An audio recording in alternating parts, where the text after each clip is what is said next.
up, maybe. Okay, novel uses of ABA, part 3. So we've made it to the third part of this, and we got a lot to cover, and this is going to be a lot of very good information. We are going to have a question and answer session. If you are not one of the speakers, I do ask that you keep your video and your audio off, and at least until the question and answer session, because then we may have an opportunity for you to come on live and ask a question. But we want to keep the feed low, so we won't have too much distortion. But we're going to have some excellent speakers here that have volunteered their time and their knowledge to go ahead and to provide some very useful information. The slides are going to be available, and I'll post that after a bit on the Forensic Behavior Analysis Facebook in the files section, or you can contact me at criminalbehaviorology@gmail.com. A video broadcast will be available also on the page, Novel Applications of ABA, and also on the Criminal Behaviorology channel, which also has been posted in Ye Old Chat. So without further ado, and if there's anything more, Mike, that I need to do, you can just send me. I'll just periodically be checking the email, and but I think we're doing pretty well right here. We've got more people coming on. I think we got everybody. So I'll just get started with the intros.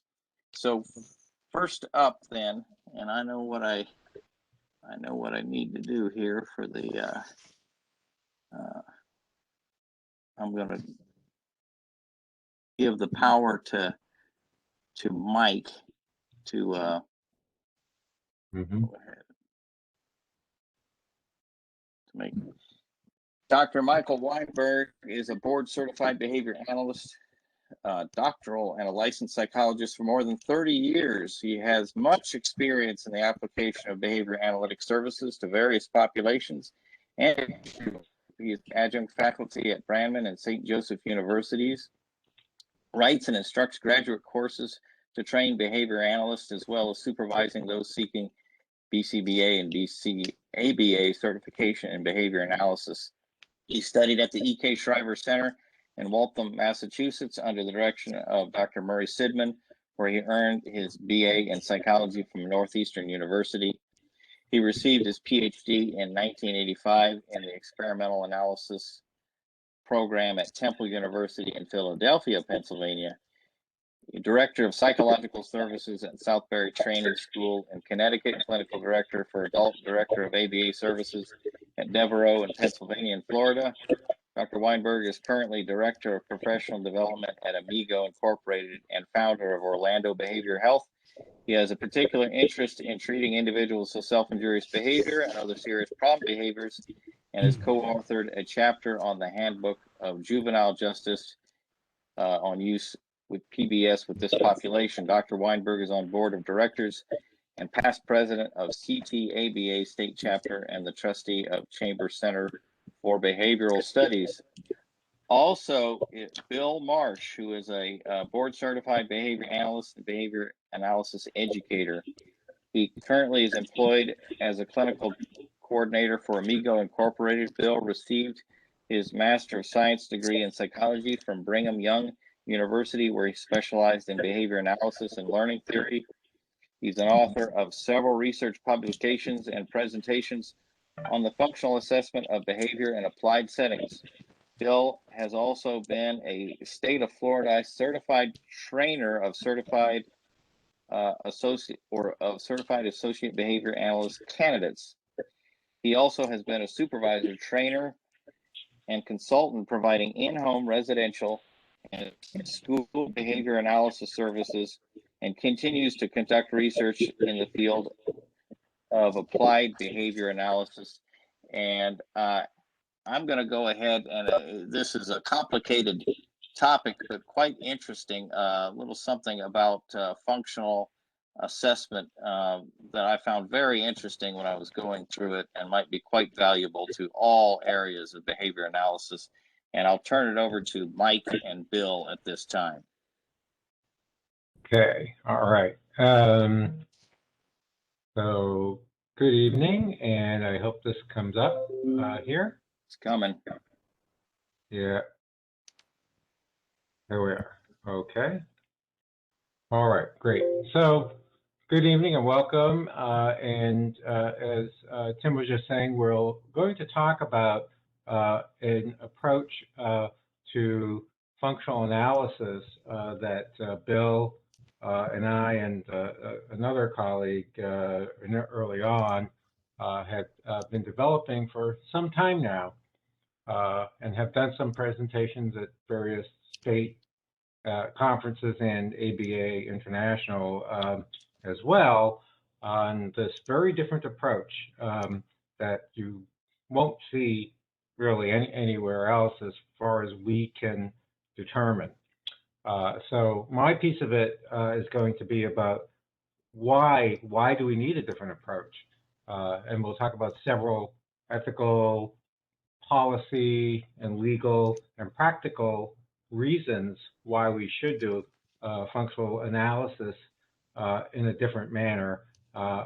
So that's my piece of it. Bill is going to give you the nuts and bolts of here's exactly or actually how you would use it, which can be done fairly quickly and readily in just about any setting you're in any real life and applied setting.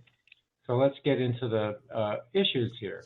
So we want to make sure that we're using the same terminology, because there are different terms that go around and different people use. We often talk about functional assessment versus functional analysis to distinguish between what's referred to as descriptive assessment versus doing some kind of a systematic manipulation. Okay, and the descriptive methods usually include interview tools. You're probably familiar with them: MASS, FAST, QABF, and a bunch of others, and then some direct observation. You might do an ABC chart. You might do a scatter plot or some other data collection method. And as you know, those are not going to determine a functional relationship, but they might give you information that will lead to a hypothesis statement. Functional analysis, on the other hand, is used to identify some type of systematic manipulation. Oftentimes, especially the kind that Wada and his associates have been using since their '82 paper for all these many years, is alternating treatments or the multi-element design. And usually what Wada and his associates have done over the years is analog conditions. You can do it in vivo in the actual setting. Wada was always a proponent of taking the individual off of the actual real situation, out of the home, classroom, wherever, and going into a smaller room to manipulate and contrive the motivating operations and contingencies to see what would happen so that he could control for extraneous environmental variables, kind of what Skinner always did by having animals in an animal chamber, was to control for extraneous variables. So that's the basic idea of it. So right now we have these issues, these forces, if you will, in the field that have created some ethical dilemmas for behavior analysts, as well as some legal and policy-based, dilemmas for us in the field. So the standard practice by,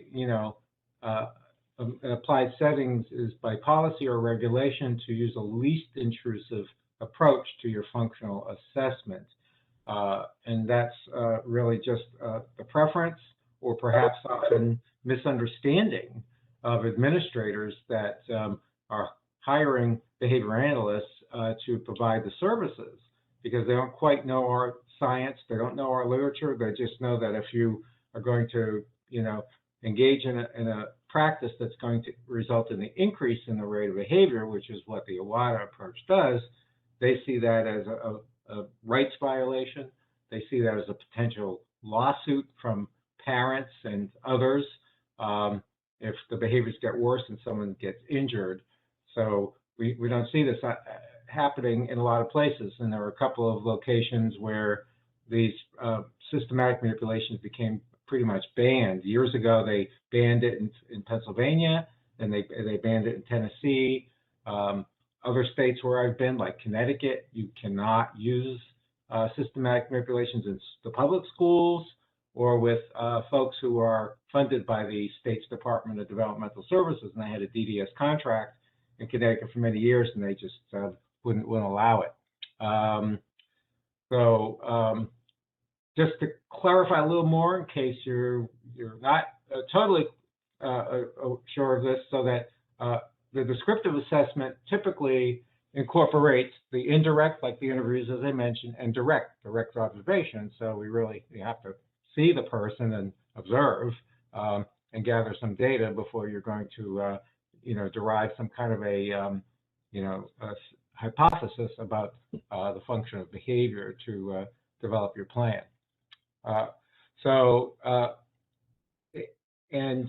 Studies that have been done have shown poor reliability and validity of these descriptive assessment tools, such as the ones I mentioned, and you can see here: FAST, MOS, QRBF, FAOF, FAI. Those are some of the different observation and interview tools that are out there, and been around for a while.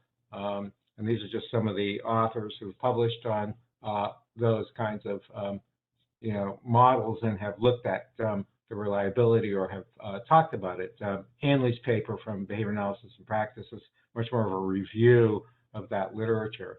Iwata has done extensive research and has found very poor reliability of descriptive assessment methods.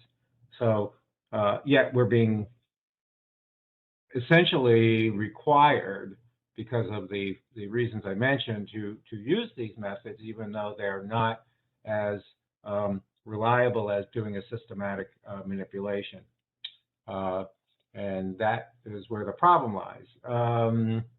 And so we know that the descriptive assessment doesn't identify the function. And the only known reliable method, at least according to Iwata and his associates that have been doing this for many years, Hanley, Vollmer, Dorsey, others that you might be familiar with, is through a systematic manipulation where you're demonstrating a functional relationship. And just be aware also that Skinner talked about that in his book, Science and Human Behavior. In 1953, he had a chapter that was titled Functional Analysis, right? Because the idea is that when we use a single subject design, our objective is to demonstrate a functional relationship between the behavior and the environmental variables of which that behavior is essentially a function. And that's, again, the basis of Iwata and his associates' approach that they've been using for some 40 years now. So as I mentioned, there are regulations in many school districts, and I speak to people all the time. I have students that have been in my online VCS that are from all over not only all over the country, but all over the world, really.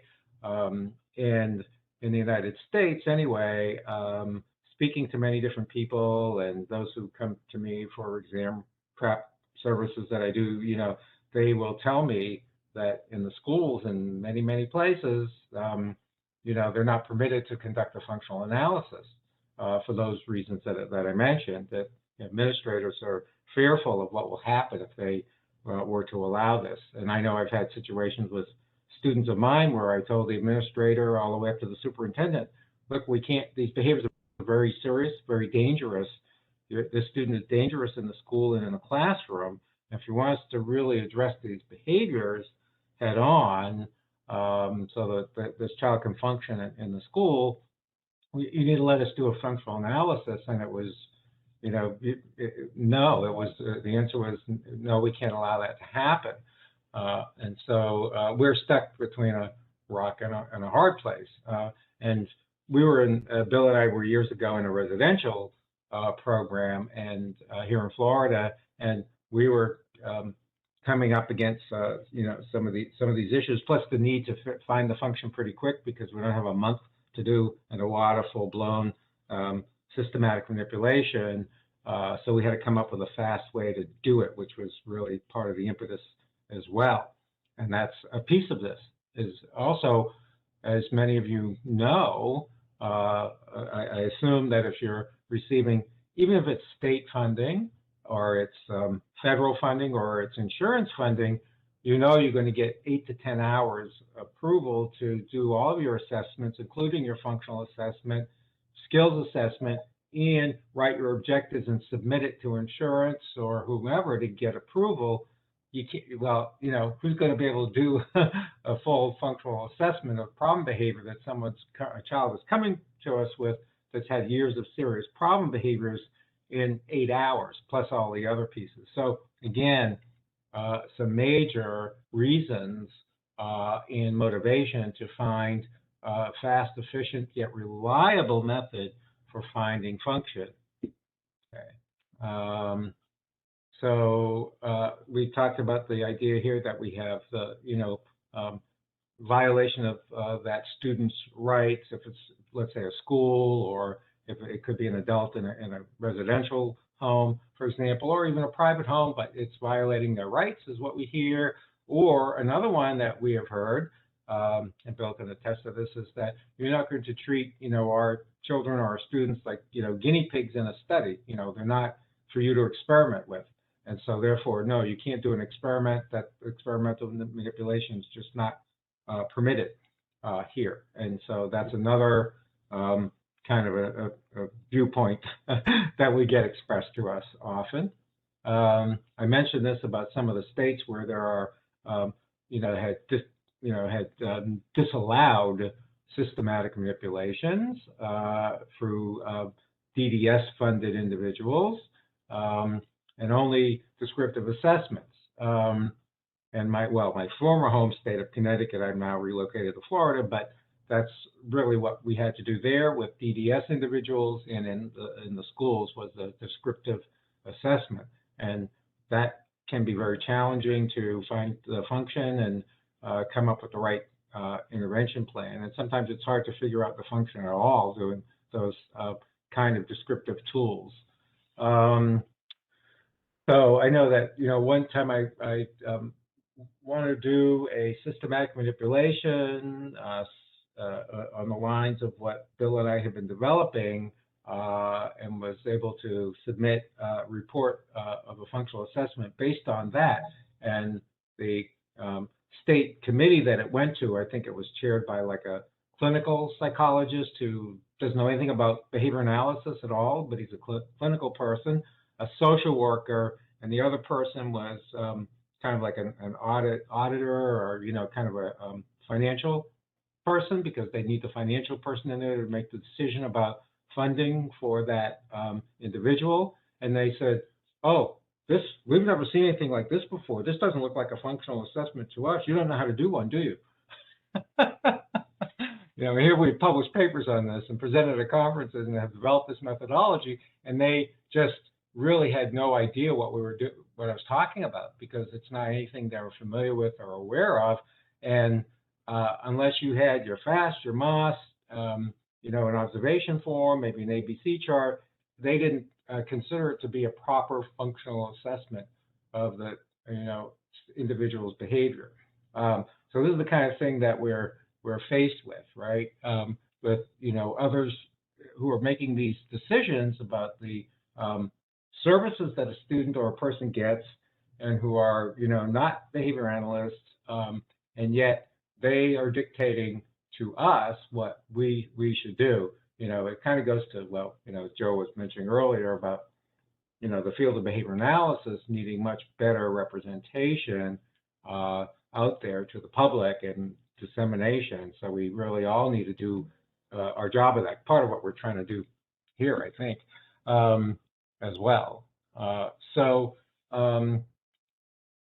you know, and what we find is that a lot of students in a lot of the programs now, these, you know, verified course sequences that lead to certification, because of some of those reasons, I think it's a number of these reasons and various combinations are not even learning how to conduct a systematic manipulation. About a year, you know, before COVID hit, and we presented at a symposium on this at ABAI. I think we were in Chicago, if I remember correctly, Bill. And one of our co-presenters asked by show of hands in the audience, and it was a packed house, large auditorium, pretty full up, and he asked by show of hands how many of them as students had learned how to do and conduct a kind of a systematic manipulation for functional analysis, you know, and I think just a smattering in that room. And we first said, how many are BCBAs? Yeah, everybody raised their hand. How many of you actually learned how to do that in your program? It was virtually no one. You know, just a few raised their hand.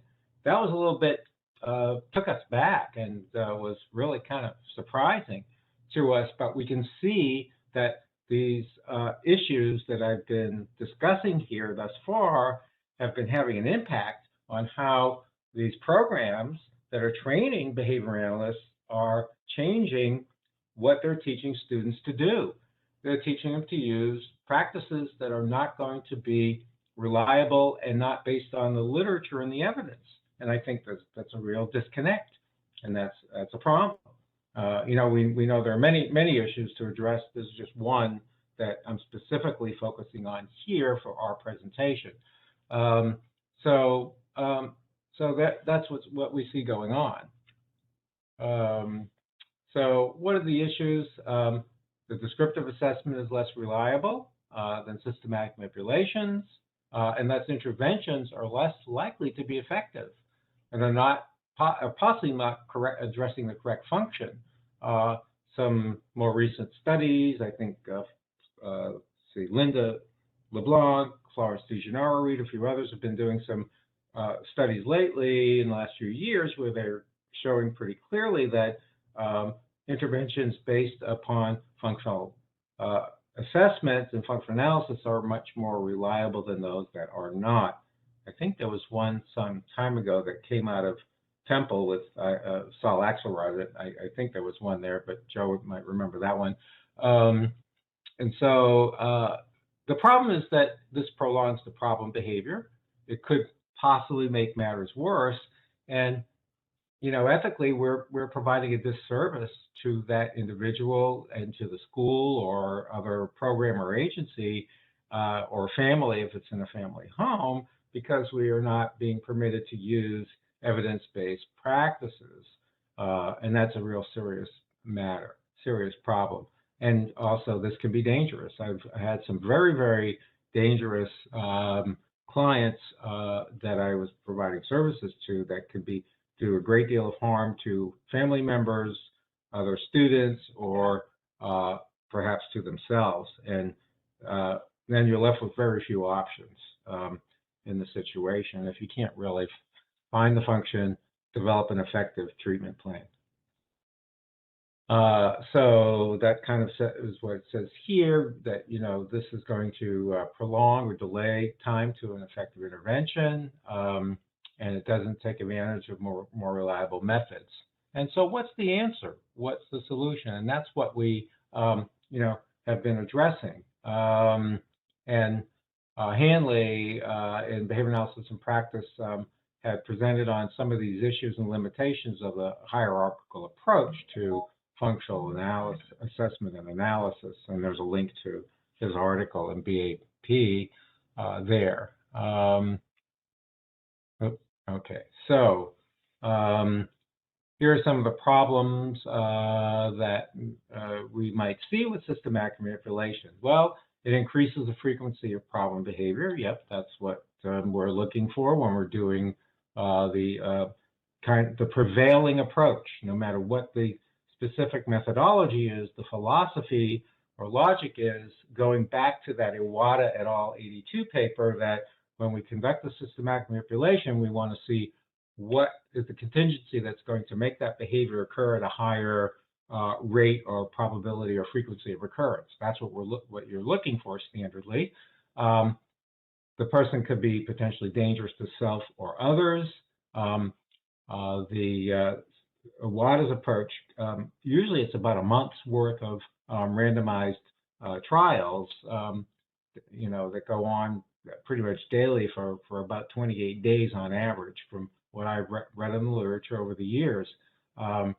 That delays the time also to find the function and devise the plan and so on. And then you have to submit it, you have to get approvals, you have to do staff training, you have to set up data collection systems. So it could be a month and a half out before you actually get to an intervention. In the meantime, what's going on with this person and their behavior?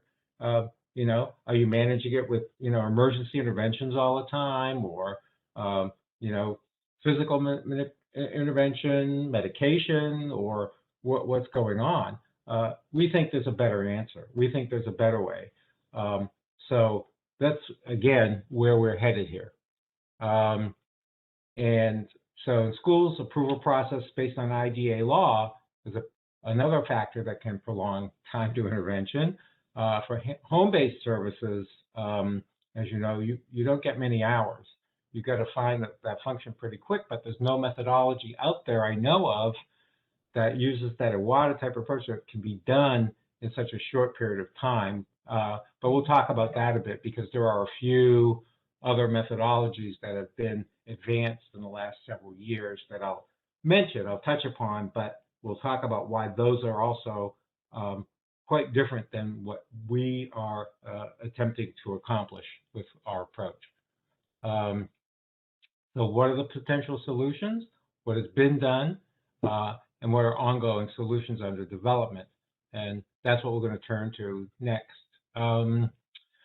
So there have been, over the years now, for some time, there have been practitioners and researchers who've been working on more brief functional analysis. Wacker, for example, is one who's been doing this for quite some time. I also throw in the name Northrop and Wacker. In '91, did a brief FA for home-based services done via distance means. Wacker's done a lot of interesting work in that regard, training parents to conduct functional analyses over the internet, like he was using Skype, for example. Probably not a good idea, but that's what he was using. And then Hanley et al. Developed something a few years ago called the ISCA, which is the Interview-Informed Synthesized Contingency Analysis. Well, it's a mouthful, but he shortened it to ISCA, that you may be aware of because he's been around talking about it the last few years quite a bit at conferences. There's also one that we published, Marsh, Weinberg, and Hooveris, I think that was a reprint in the 2005 Behavior Analyst Today. We originally did it a few years earlier, but this is using, molecular functional analysis was the term that we coined at that time, and still utilize that term for our approach. We ran 5-minute conditions, and then we were able to go through 5-minute systematic manipulations and looked at data at 30-second recording intervals. So that's why it's molecular, because we were taking raw frequencies every 30 seconds versus what Iwata and colleagues have always done, which is take a 20 or so minute session and calculate one single rate measure. They're looking at an average response over that entire time. We're looking at actual raw frequency every 30 seconds. And then inside of about a half hour, 25 minutes really, we were able to identify the function, and then we did an intervention phase with a replacement behavior based on what we found the last 5 minutes, and it looked good, came back, replicated it the next day, and said, we got to get this out, which is what we did, and we put it into Behavior Analyst Today at the time.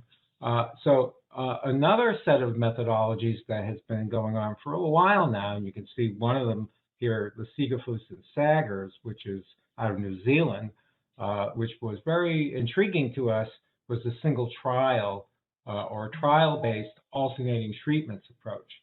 And there's a few here, Lambert, Bloom, Urban, and then there's Bloom and Iwata as well, 2011, and there are a few others where they were using single trial alternating treatments. Yep, they'll get to you quicker and faster when you can do it perhaps in analog or in the actual situation or in vivo. However, the one aspect of it that still is making it an approach that's very similar to the standard Iwata approach is that they're still looking at what is resulting in that behavior, producing the highest rate of the behavior. So that's still the purpose of these single trial approaches. Here are just a couple of examples, the Lambert, Bloom, and Urban. So they're looking at, and after summarizing the data from single trial, this is from JABA, you can see escape here, and this one looks like attention for this particular student. So they have 3 individuals. And so what's the function, right? It's pretty obvious that they're going to say it's the one with the highest frequency of the behavior using those single trial approaches. So here for these 2, for Chris and Pat, escape obviously, and for Danny, it's attention. And so that's what they go with in terms of developing the plan. And this is just another one, graph of, teaching and replacement behavior and having an alternative response and just showing that, it was effective, okay? So they use functional communication training to teach the new behavior and extinction of the problem behavior, essentially.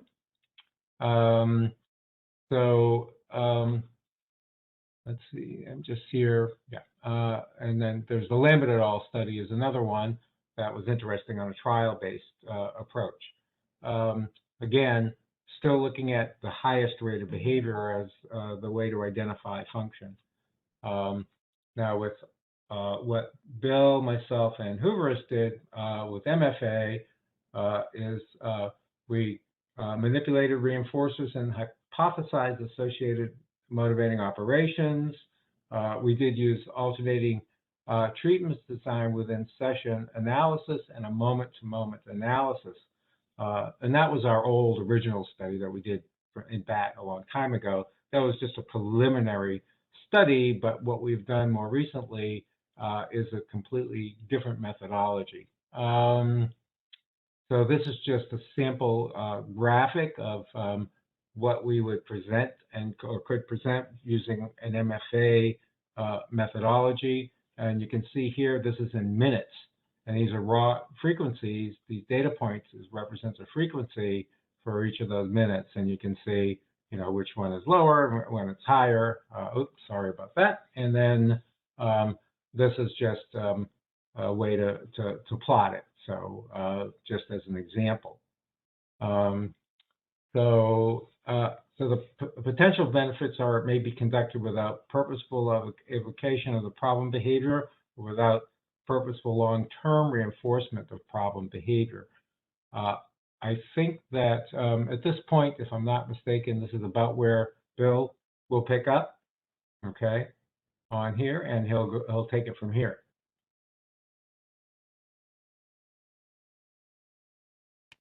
All right, very good. Thank you. I guess I'm going to assume control if I share my content. Yeah, why don't we do that? Okay. And I'll stop the screen share here. Okay. Yep. All right. All Go right. ahead, Bill. Excellent. And here we go. All right. Good afternoon and evening, folks. We are looking at this as a very potentially, hopefully industry-changing way of looking at an alternating way of doing assessment. We believe that the potential benefits of this is going to be a pragmatic, conceptually systematic way of showing a function of a behavior in a very short time and negate some of the other things that we were talking about that might be an ethical dilemma. In order to get to where we were, we saw some things that probably took some definitions that we didn't even have in our language at that time, because we were seeing some things on our ABC sheets. we were seeing, consequences in the consequence column that those may be reinforcers, but not all reinforcers are created equal. And we had to put names to what we were seeing. And we coined some names to help us give us a working definition of some of these things. And one of those is called, we call it an establishing function. And we're going to go into what that is in a minute, but this is going to be the function that matters. And we turn the other things that were acting as reinforcers, but they weren't the one that mattered. Those were called partial functions, and they're like fringe benefits. And a good way to show what that would look like is, let's put it in a real situation with you having a job. If you have an MO where you are in deprivation of money and medical insurance, which is my biggest MOs for making sure that I have, the work I need. Those are my two big things. It evokes me to search for a job, and then I obtain and keep a job. And that gives me cash and medical benefits. And we're going to be naming that the establishing function. Now, let's talk about what the establishing function does and why it's named that, and how that works and how it leads to assessment. The establishing function does three things. The first thing it does is that it, let's see here, the number one there, my arrow didn't translate there in the very good in the color there, but as you see down here, number one, the cash and medical benefits definitely reinforce me keeping this job and having this job. Now, granted, there are two behaviors here in the behavior column of the ABCs, so what we're going to be concentrating on, mostly searching for a job. At that point, the cash and medical benefits do reinforce the behavior. Number two, as you see at the top, it mitigates the MO. It gets rid of that MO that's evoking my behavior to search for a new job. And then number three, that behavior now goes away and drops out of searching for a job. So once again, it reinforced the behavior, it mitigated the MO, and it dropped the behavior that got evoked by that MO.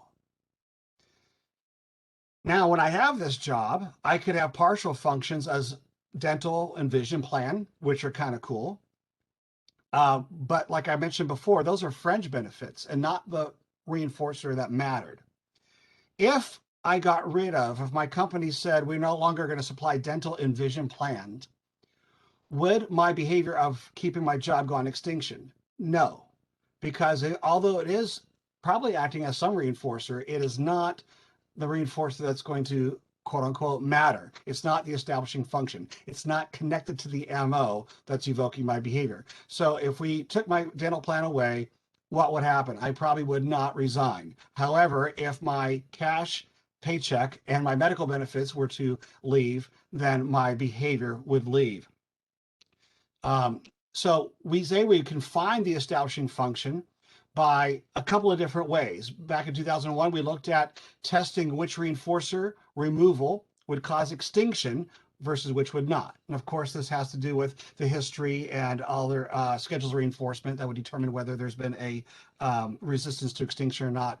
But most importantly, we find out which reinforcer drops away the behavior of interest on a moment-to-moment analysis. So let's look at this really quickly.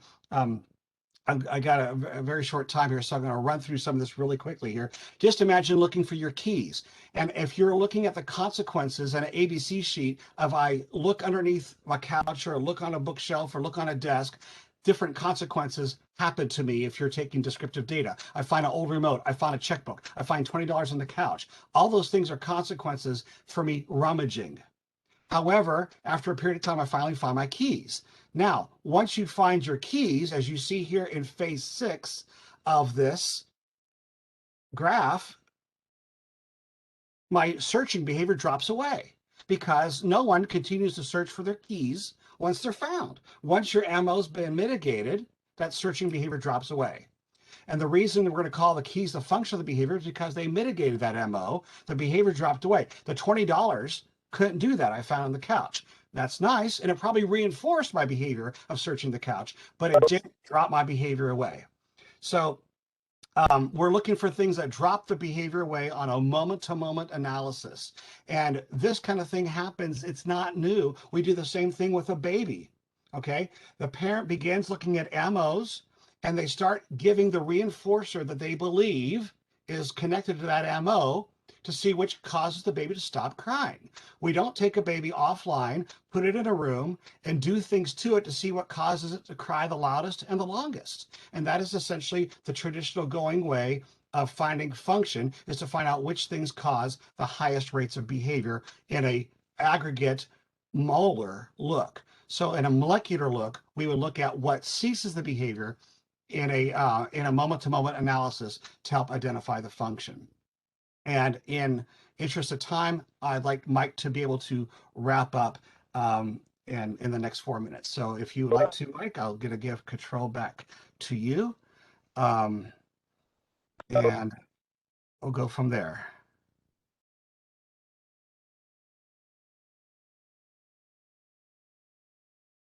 And let's see here.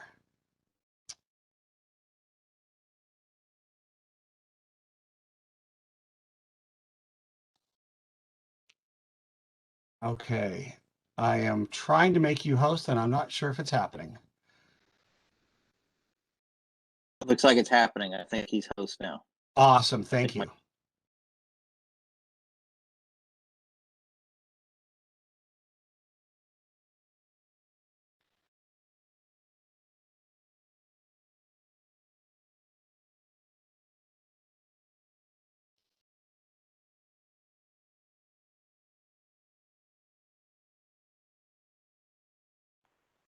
Okay, Mike, I think you're muted.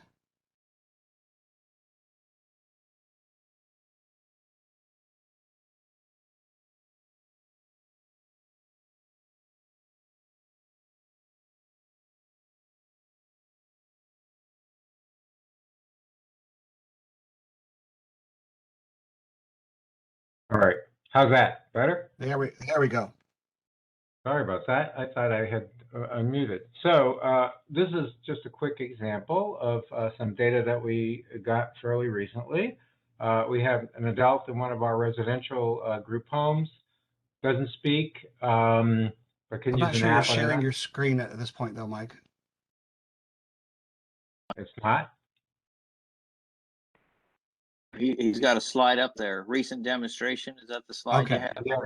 Yes. Okay, very It's good. there? Oh, okay. So anyway, so this is the individual, and his behavior was getting up at night and vocalizing loudly, which of course late at night or overnight is going to wake up all of his housemates, right? So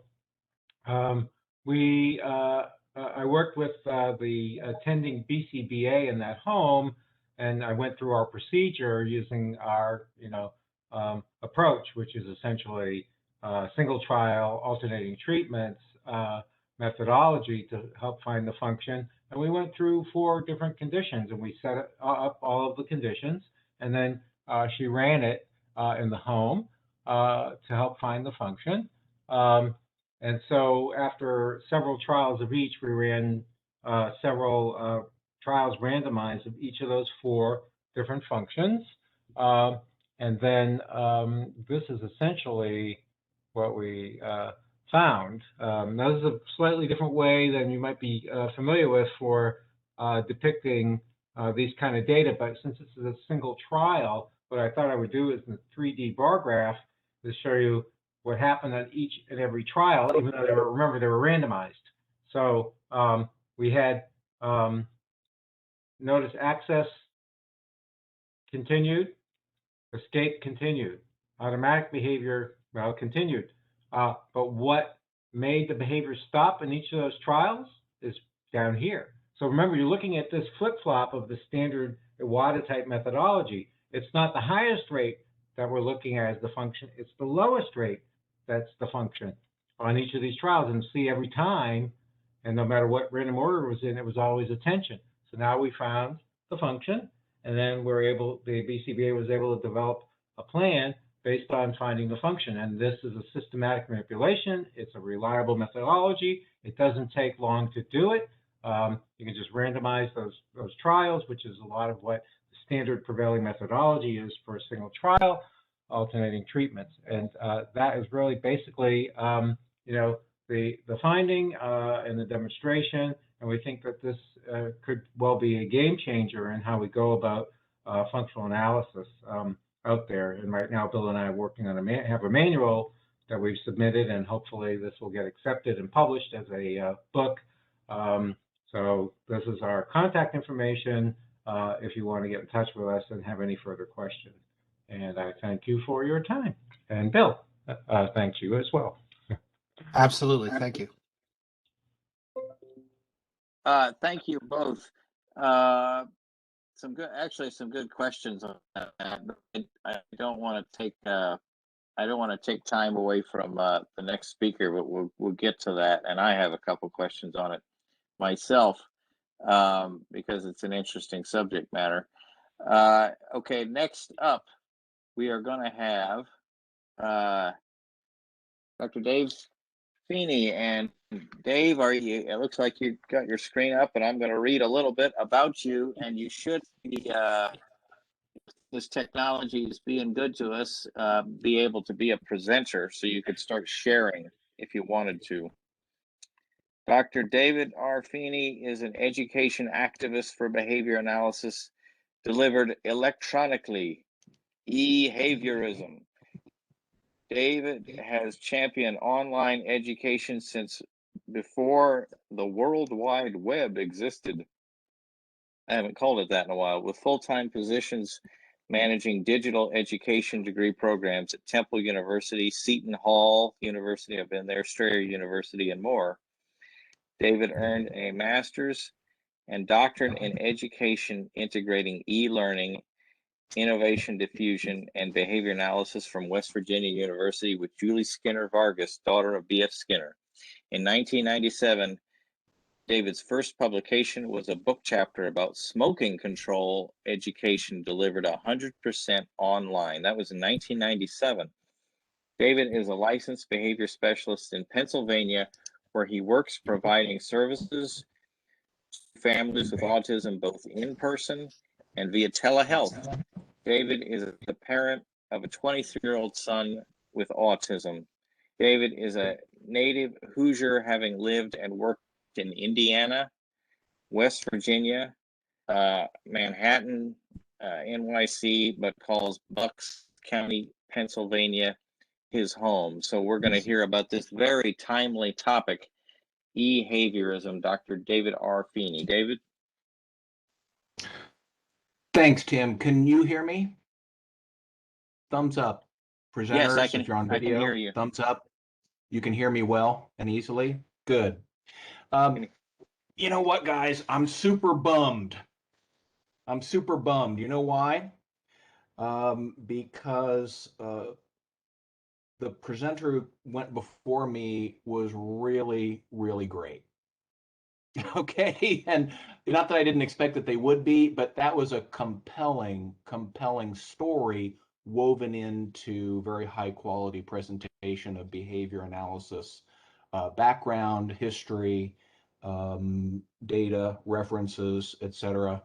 And God, try to follow that. So great job, folks. Great job. You're going to make me look. It's going to be an invidious comparison. Tim, I do have a couple questions, and frankly, I'm okay with using some of my time for questions. We were taught as educational behaviorologists, you see, we were taught that audience engagement is absolutely key. So, Tim, I see everyone on the call should presumably be able to see the chat. And I've invited everyone to text me their questions live to my cell phone, which I can see on one of my screens in front of me. Okay. Is everybody seeing the PowerPoint set of slides? Yes? Okay, good. Because, it's a little, sometimes it's a little difficult to figure out what I'm seeing versus what the audience is seeing. So Tim, other presenters, etc., I'm counting on people seeing the Ehaviorism slides. And, what I value more than just presenting stuff. And folks, presenters, please confirm for me, as I scroll down, you can see that I'm scrolling down. Is that correct, presenters? And presenters, I'm assuming you're speaking for the entire audience. But it seems we have a pretty small audience today. Not that that's bad. In fact, from an educational behaviorology perspective, that's quite good. But I haven't really heard from them very much. And Tim, I'm wondering, can everyone on the call use the chat while I'm sharing the screen?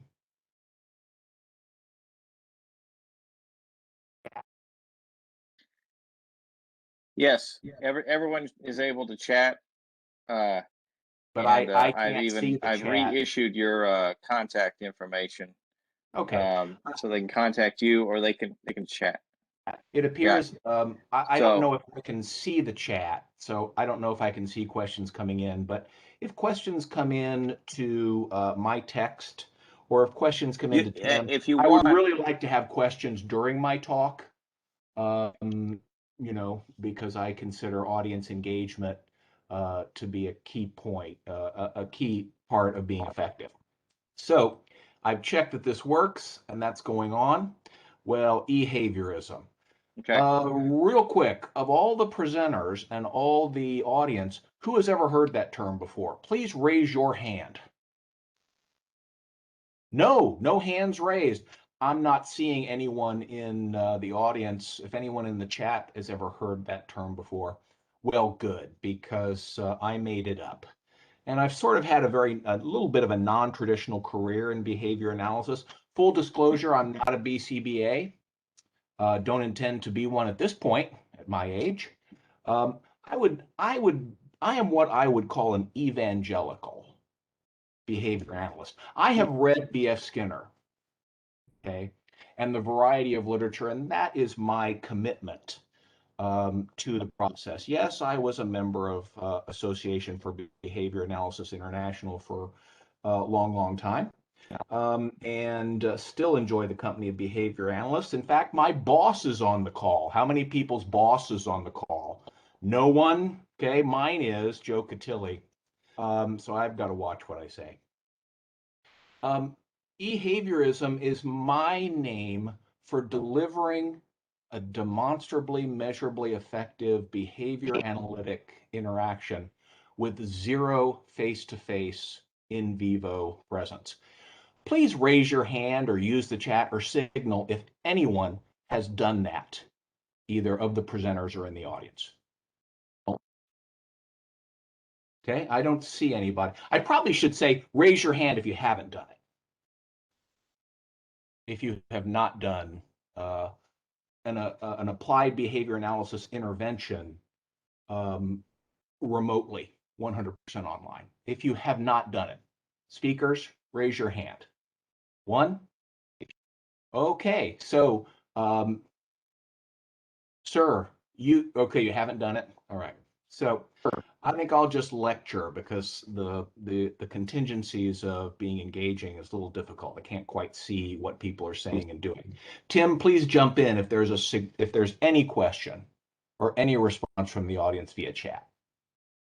Okay, and the audience should know that they can visually indicate I'll using let you the know. tools. I'll dive in. Thumbs up, thumbs down, etc. Guys, I really want to pursue engagement. Sometimes these tools don't work all that well. Here's what I wanted to do. And presenters, please confirm you see this chart full screen. You do not see it full screen, or kind of half and half. What I see. Yeah, I see it where there's like a scroll mark. There it is. There's full screen. Got it. Okay. And I have it on a different monitor. This is the complexity. Do people see it? Can people legibly read this?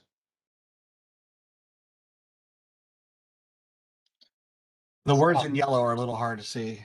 Okay, I can interpret, but Can the behavior analysts, who are far more accomplished than myself, interpret this for me? Dr. Weinberg, what the hell's going on in this chart? Give it a shot.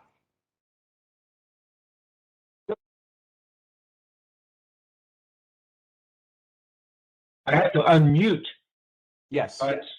but we have some different conditions here going on.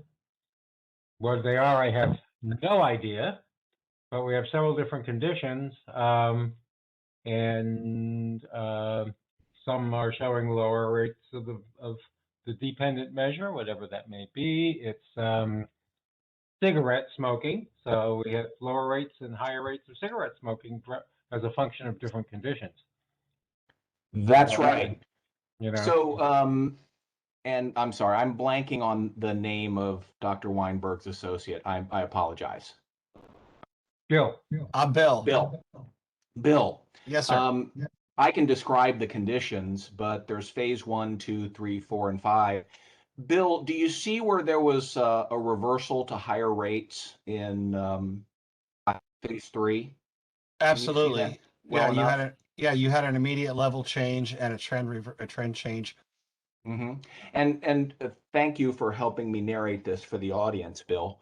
You can see that this is cigarette smoke per day, and some of the highest rates are 42, 40, 41 cigarettes a day. Oh. Okay. Yeah. So I know that this is a little small. I'm not quite sure how to make it any larger here. Is that more legible for folks at all? There you go. Bill, is that more legible for you to read? Yeah, that is right there. The words in the yellow are. Yep. Well, what I want to get across is this seems to be okay behavior analytic style charting to show a measurable behavior changing across phases, including a startup, aka baseline phase. Phases 1, 2, 3, 4, and 5 seem reasonable, Bill? It does. It's definitely okay. They definitely are well. Go ahead, Bill. I'm sorry. They're definitely well segregated, and you do get a noticeable change in trend level and variability on phase 3 coming into that. Yeah, and so to narrate a bit, one of the big bang takeaway fact from this is that this was done with no face-to-face contact whatsoever, and this was done in 1998. Okay, That's so this significant. Is online. This is what I called at that time LMOD, lifestyle modification. And in 1995, 96, 97, up through and including 98, at which point I became a full-time online program manager at Temple University, helping design the Fox Online MBA and other programs ranked #1 by U.S. News and World Report. This was a hobby, a behavior analytic hobby that I made into a small business. I'm curious, in phase 3, what happened was the learner's computer crashed. Okay, in every phase up until phase 3, okay, the learner was counting their number of cigarettes per day. Does that make sense to the speakers? Okay, they were reporting it to me using America Online, and that means by email and instant message. Remember America Online, guys? Remember that trip down memory lane? It's still with us. It's still with us. And they were reporting their rate of cigarette smoking, and that was essentially the basis of every single phase. Phase 1, from startup to phase 1, baseline phase, was simple counting and reporting. Phase 1 was adding the time to the count of each cigarette. Phase 2 was a agreed upon behavioral contract to have a cap of cigarettes based on a prior measurement of sort of an attainable but lower goal. As we can see by phase 2, the person has significantly reduced their reported rates of smoking cigarettes per day. Can we all agree on that? Let's assume that the person is not a liar and not fabulating their self-reports because they're paying me each week to do so. So, there's all sorts of problems with this methodology, but this is what we did back in 1998. And this was the basis of what I considered at the time, to my knowledge, some of the first, maybe the first, and to this day, some of the only examples of about as rigorous as you can get applied behavior analysis delivered with zero face-to-face interaction online in a consumer format. Does that make sense to everybody so far? Okay, so I want Dr. Weinberg and Dr. Bill, what are the biggest problems with this format that first pop into your mind? What are the biggest problems with this methodology that you would have said, looked over my shoulder in 1998 and said, Dave, you're insane, or you're unethical, or this should be unbillable, or you're a criminal? Guys, start from there. What are the biggest problems with, there's a lot of details in what I've talked about, but I am curious, what would you think would be problems disciplinarily, scientifically, in terms of validity, et cetera, with this process? Dr. Weinberg? Yeah, well, I would have an issue with, how valid the data are. Mm-hmm. Did you get any IOA going on with this? Yes. Would be a And question. unpack that acronym, Doc. IOA, is that inter-observer? Inter-observer agreement. Okay, good. Okay. So an independent observer who can corroborate the self-report. And as we know, the other issue is self-report. That's right. And of course, as you know. Doc, I'm not trying to dispute anything you're saying. You're absolutely positively correct. But however, trying to get IOA would very much complicate the process of offering the service. Would you agree there, Doc? Yeah. And Dave? depends on. Okay. So who else wants to talk about maybe a similar riff or something else about the problems that you might have said to me back in 1998 that are going on with this process? And I'm asking any presenter and any audience member. Oh, come on, Bill. Come on, Bill. I'm laying this passion project out for everybody to take a whack at. Feel free. Well, no, the self-report I think is definitely an issue, and I wouldn't know how to get around that. You wouldn't have somebody hanging out in this person's home, double checking their cigarette consumption. So that would be that would be hard to overcome. The other piece is that it looks like during your phases of change, even through startup and through phase 1, you have an overall decreasing trend anyway. And so when you moved into phase 2, you got rid of a lot of variability.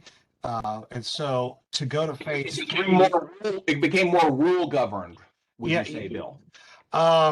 That would be, well, that'd be hard for me to tell whether exactly rule governed, but it definitely had some bearing in it. You have what sounds like with phase 3, it was an unplanned intervention with the crashing of the computer. So natural experiment, Bill. Exactly. And you capitalized on that, but from there you went and kicked back up again. So the fact that we started with an overall trend through startup baseline phase 1 and then 2 with a decreasing trend, we're like, well, it was already coming down anyway over those phases. What do we show so far is my question. Okay. Joe Cautilli, have at it. whenever you do a study like this, you always have to worry about the socially appropriate response, especially when you're dealing with people's self-report I data. can't hear you very well, Joe. You're a little Uh-oh. low. I hope Your I can volume's low. present well. I hope people hear me today. The general idea is that people are under social pressure to kind of give the socially appropriate response, which is Mm-hmm. that I'm showing better, I'm feeling better, I'm doing well. It's kind of the same reason why people cheat on their diet plans when they know Mm-hmm. no one else Sure. is even going to see it. They say I did 98 calories when they put it in, it was obviously 150 calories for what they ate. Mm-hmm.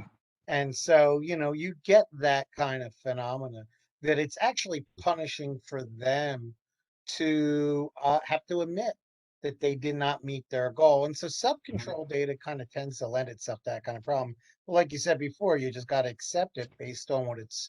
I mean, the thing is, the guy kept coming back. So he felt like he was getting something out of it at least. Guy, Joe? I've made no Or claims to the girl, I gender don't of the know. participant. I There don't you know. go. I'm assuming their gender, man. I don't know. There you go again. Okay. So guys, I'm just going to use this less as a presentation for the audience's benefit. Unless, Tim, you're seeing the audience have any questions, I'm not getting any text. And more of a presentation for my benefit. Some of the Go ahead, Tim. yeah, the same kind of issues that are being discussed. You hearing me okay about I am. the validity of self-reports, the confounding variables. Mm-hmm. There was one question about like what was the behavior plan interventions, that kind of thing, and also the trouble with that, like if you have experience trying to get parents to take data or care workers in group homes and things like that, I kind of think that it's that kind of problem. They're away from you. You're not there to pressure them to take data, and so what's really happening as far as when it's done remotely is my reaction to it. And the word remote is interesting. I want to tangentially speak to some of those issues. My assumption in 98 is that people would not incur these tasks. They would not incur these tasks, A, to pay for them, and then B, to lie. Okay. That was the seat of the pants decision at that time. Second, the word remotely is interesting because anyone who works in BHRS or IBHS will realize that even if we're visiting families or clients once a week, we're still working remotely the rest of the week. Okay. And as someone who does IBHS, full time for a living, I very, very often ask parents and caregivers to count behavior and make a rough and ready assumption, based not just on what they say, but the way they say it and the promptness and quality of what they present, that they are doing so. So to me, the question of working remotely and data validity, of course, is accentuated when you're working 100% remotely, but it's not solved necessarily by working face to face, because to me, it seems virtually impossible in a wide spectrum of behavior analytic situations to get a complete and total virtual record of every emission of a behavior. But I'm sort of, winging it here. Now, if you're interested in how many people, Dr. Weinberg, you mentioned Murray Sidman, correct? Oh, he's left. Okay, probably most of the audience has left too. So I'm happy to cede some of my time if the audience indicates this is not their cup of tea. But one of the things that I also did at about that time was I was the first web designer for Og Lindsley's behavior research company.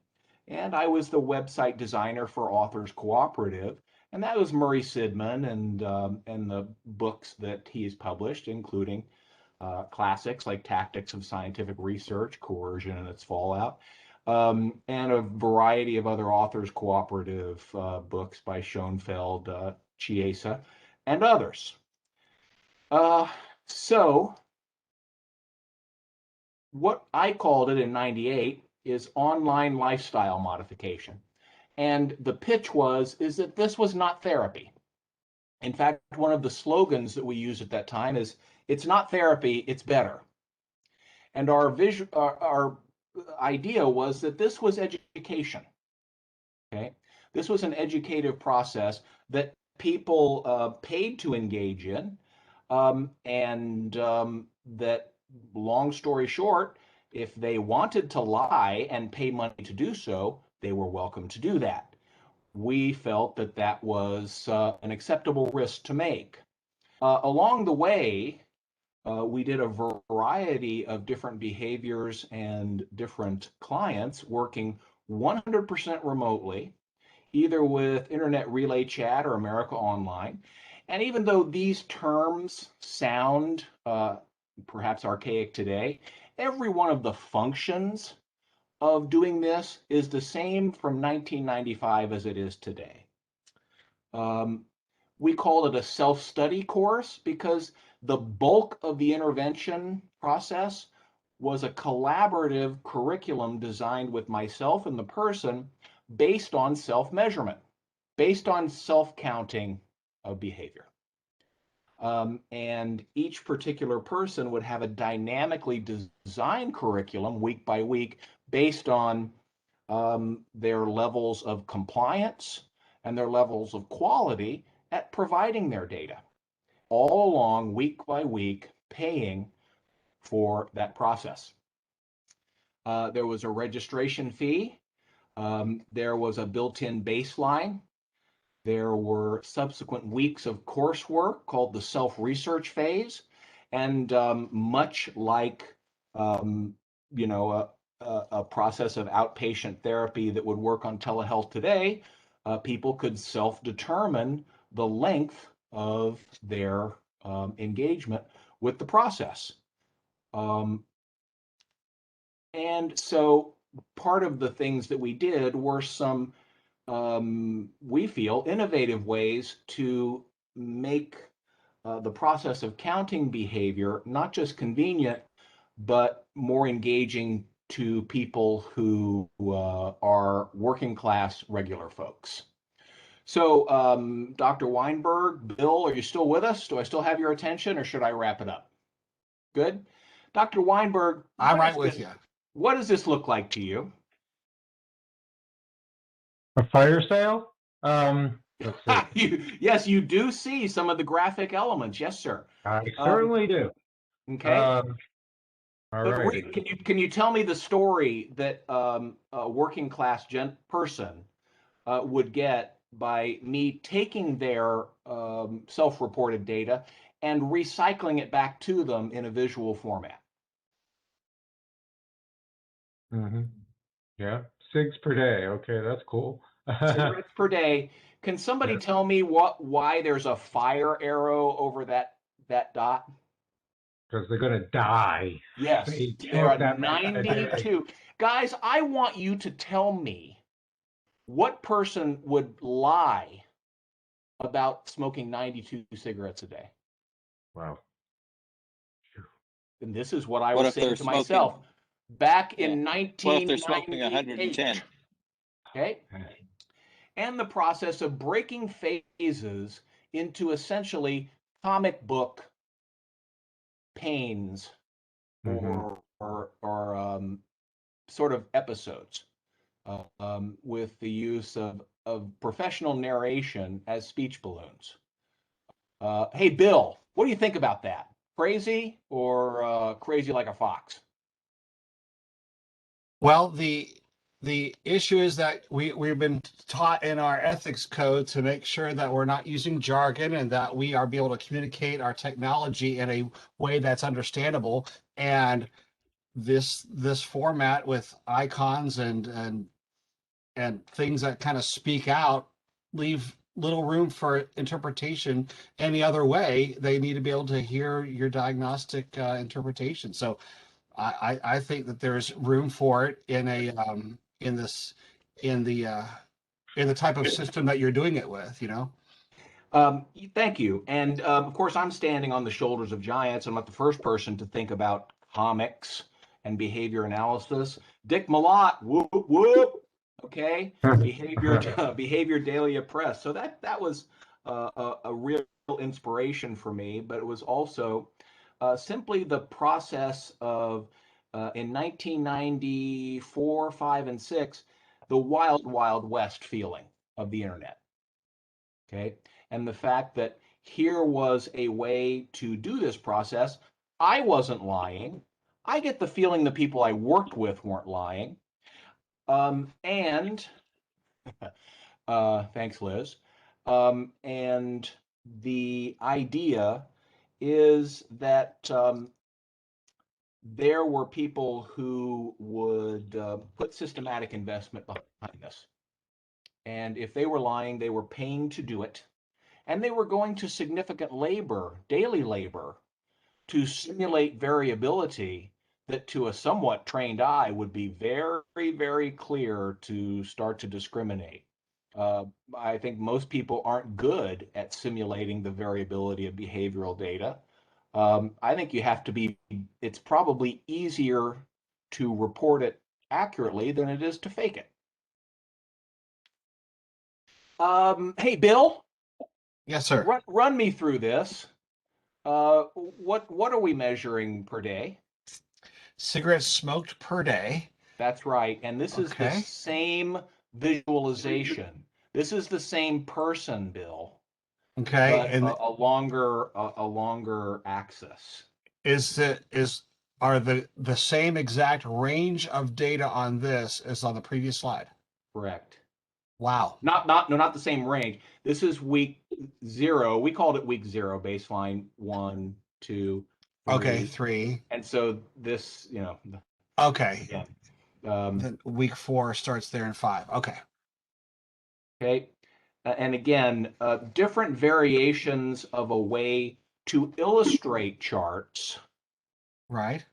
to make them more, as Og Lindsley might have said, and said to me all the time, plain English, Dave, plain English.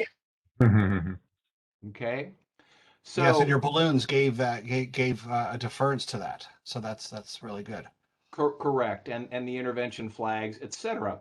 Bill, can you tell us the story of this? Okay, well, yeah, it looks like during baseline you had some highly variable times. It was interesting on the previous slide that his high points were on Saturdays. Correct. That's a very interesting thing that I would flesh out. Weekend versus weekday rates. Now, you decided when to start intervention based on a look at the data, or just it was the next Saturday, let's start it, right? Both. It Okay, was okay. I would call it a consultative or collaborative curriculum design process. Okay, because Makes sense. Yep. So luckily you had a rather steady state a baseline here by the end of week 3. You were with really no steady trend, and then you began intervention there at the red line. At that point,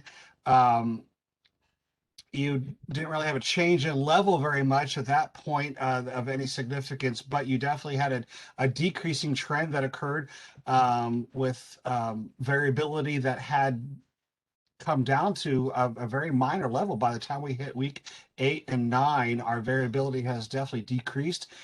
The overall level is down, and the trend flattened out, where we kind of hit a plateau of about 20 to 30 cigarettes a day. You said it better than I ever could, buddy. Thank you so much. Okay, Thank you so much. you. No, I'm not kidding. So that's my goal for engaging instruction, is to get people talking back to me, not me lecturing. So thank you so much for helping me do that. Thank you. I will say this, guys, in terms of methodology, it dawned on me too that self-reporting, obviously, from an academic, philosophic, and in many ways, essentially besides practical, are weak. Okay, it's weak. Just a real show of hands. How many people think Dave, this data? there's a question in the chat. They're asking, were there bursts? Were there 4, 5, and 6 cigarettes? That is a great question. I could answer that. I could answer that back then, because we had this. Thank you Thank you, audience members. So yes, we could determine that way back when, because this was a collaborative Excel spreadsheet emailed back and forth, where designed by myself, where the person would be able to see what the rate is across a day. Thank you, audience member. Hey, Bill or Joe or Doc Weinberg, Okay. what is this? What's this column? What's this row 17 about? Probably looks like how much it cost them to buy that amount of cigarettes in a day. Yes, and Like how much they savings. saved every time they reduced. Yeah. Economic impact. Boy, Economic cigarettes impact. were cheap back then, weren't they? Well, hence 90 a day. Yeah, nowadays that would taxes be on like them back then. $90 or more. Yeah, can you imagine? But does anybody, and we're all probably everyone, every speaker and most of the audience are far more adept behavior analysts than I am and care to be. Does anyone here feel that the data they're seeing in this chart looks fake? I'd say no. Okay. I suspect not either. So this is an example of some of the process by which. Was there some concern that he never got to, or she never got to zero rates? I don't know if it was a he or she. Yes, of course there was concern about that, and there was discussion and a specific avoidance of setting zero as a goal. This was called smoking control, folks, not smoking cessation. Okay, because the feeling was if you can demonstrate smoking control, if you can demonstrate it, you are on your pathway to cessation. So sort of a harm reduction model. Just cut down how much you're smoking rather than stop smoking. Well, as you can imagine, harm reduction is particularly amplified when you go from 90 a week. And Bill, note that the peaks on weekends continue. Yes. The peaks on weekends continue, but their level is significantly reduced. How much healthier is this person based on the fact that there was never a goal to stop, but there was an ongoing goal to reduce as much as possible. Right. I think any physician would tell you that he automatically probably added a few years to his life just in that alone. And a few bucks to his or her pocket. Correct. Right? Yes, sir. Okay. Hey, more data-based comics. Okay. This was the same person, but arranging the comics, the panes in a different order. And this was experimental education, and some of it was more effective and some of it was less effective with people. I'd like to actually They let see me know. on your like number 6 there, your lowest ever Monday. I wonder how much of this would actually act as a reinforcer if we could actually prove it out somehow. But that's, if he's being reinforced for a decreasing overall trend. Yes, had we been, well, you're probably too young you probably weren't born then, but yeah, I'd probably have tenure if I'd had good advice like that, Bill. Okay. So most of you can see what's coming up next. And Tim, how am I on time? Let's see. You got about like 10 more minutes or so. Okay, all right. Liz had asked harm reduction in psych terms. Yeah. And someone texted, one audience member said there's too much response effort for the data to be invalid. Who said that? That person's right up my alley. There is too much response effort for the data to be invalid. It's easier to tell the truth than to fake it. That was my hunch way back then. The seat of the pants modality that I was working in. Yeah, that's like if you have enough data there and enough consistency or a certain pattern, you could surmise that they're probably telling the truth. So here is the same person's data. Give me 1 second. These are all the same person. One, different visualization of how they tracked and reported numbers across the hours of the day, different visualization, and of course, the standard acceleration chart, which was available electronically back in 1998. Mm-hmm. Okay, guess what users' reaction to seeing their data in this format was? Anybody care to, guess what this person preferred? Standard acceleration charts versus comic book layouts. Anyone? They probably preferred the comic book layout. They did, but behavior analysis. So again, this is a different person, different person, same cigarette smoke per day. Okay, and I'm gonna gloss through some of this. Tim, I believe that this material in its entirety is available to every audience member, and I encourage you to text, email, or contact me. But you can see some of the processes, and also this was an experimental education process in which my behavior was shaped by working with different people and over time to try to increase clarity. Chances are this is a little too verbose, but live and learn. Now here is the same person in a standard acceleration chart. Yeah, people didn't like this. No offense, they didn't like it. I could see probably technical folks, if we were chart sharing between technical people, absolutely. Between working class, paying customers, nah. Okay.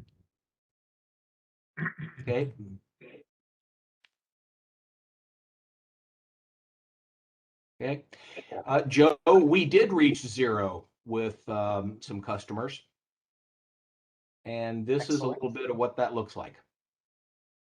You can see that their rate was relatively low to begin with. Variation was particularly low, no huge spikes. They were able to not only hit zero, but demonstrate zero. Now, I do want to talk about methodology just a bit, because in later cases, I did attempt, in almost no cases was I able to conveniently have someone also inspect the person's behavior. In no case was I able to offer a customer, or were they able to provide a convenient other observer so that we could get inter-observer agreement. But what other people did do was try to enhance validity by providing additional evidence, like emailed photos of baggies of cigarette butts. Does that make sense to everybody? Okay. If you're measuring the number of cigarettes you smoke, and you're smoking 20 a week, and then you email me a photo of those 20 cigarettes in a baggie, that's a lot of response effort. That's a lot of response effort. Okay. So thanks for the comments. I do see that people, we did have a contract as an intervention to cap the number commenter. We did have that. That's why I mentioned rule governed behavior. And at this time, I have more stuff to talk about my later career in applying skills as a behavior analyst to designing online programs, and also to my dissertation, where some of you may be familiar in higher education with learning management systems and the Blackboard learning management system. I was lucky enough to be able to use for my dissertation the server data of a institution, Temple University. Dr. Weinberg, you're familiar, I'm sure, where we discovered that from the standpoint of innovation diffusion, Temple University was an academic organization that on a certain day offered no Blackboard online courses. And the next day, they turned a switch and allowed every organizational employee to create their own Blackboard online course. Being part of the team administratively that helped that happen, I was able to conceptualize that as essentially a digital cumulative recorder of innovation across a large organization. So it brought together literature and innovation diffusion, but also a unique situation where you have a web server system literally recording every response of thousands of humans in a large organization saying, yes, I want this. And the this that they want are online courses. And I was lucky enough to work with the West Virginia dissertation team to parlay this into a dissertation. And this is Bill still with us? Dr. Weinberg? This sure looks like a cumulative record, doesn't it, sir? It does. It is. It is a cumulative record of every adoption of every online course at Temple University from March 25th, 1999 to August 10th, 2001, where I figure, hey, I got enough data, so let's turn this off. Okay? A digital cumulative recorder, sir. And we were able to compare different kinds and ways of adopting an online course. Task heavy versus task light. On your left, you see the Blackboard learning management system cumulative record. On the right, you will see the pre-existing online learning program cumulative record of faculty adoption. Wow. Wow. Thank you, Dr. Weinberg. Yeah, wow. Okay, that's what we said. And with further analysis, we were able to break out the respective cumulative records of different organizations within the Temple University system. So the Fox School of Business, Liberal Arts, College of Science and Technology, to the point where essentially this was the entire digital population, not a statistical sample. Does that make sense to everyone? We're working with the entire digital population of an innovation. And that dissertation was called Rates of Adoption in a University Course Management System.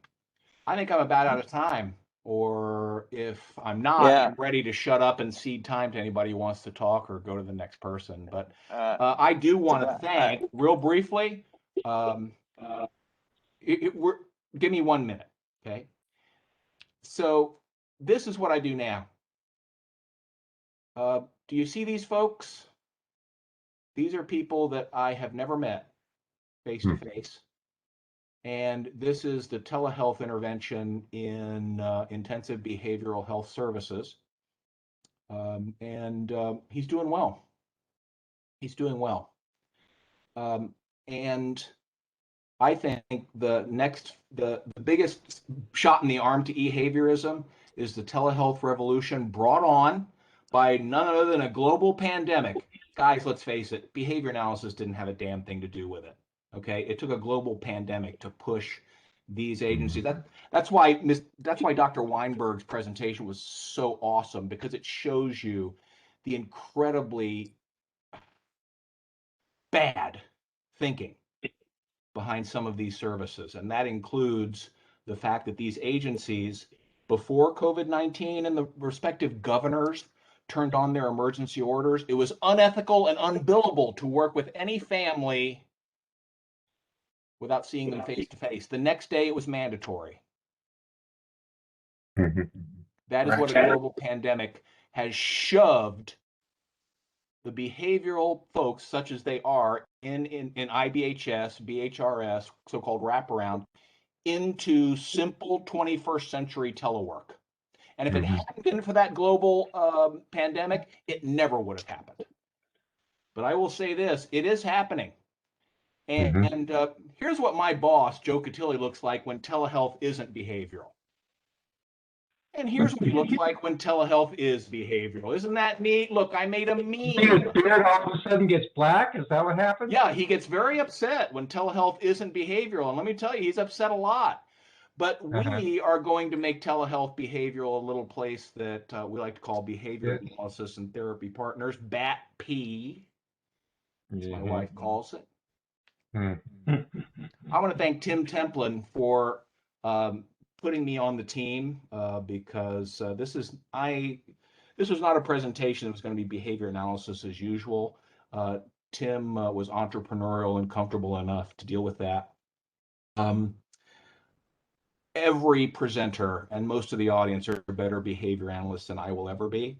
But I encourage you to text, email, or contact me if you like what you heard. And I appreciate the opportunity to talk to everybody today. Thank you, Dave. And I will certainly classify this as maybe not new, but novel. It's a needed area. So yeah, it was the biggest environmental change, the pandemic, that helped make it happen. And we still got time, and I'm going to see if you will stop the sharing. Yes, sir. And I'm going to make bounce around. Joe, you should be getting ready. You're going. Have at it, Joe.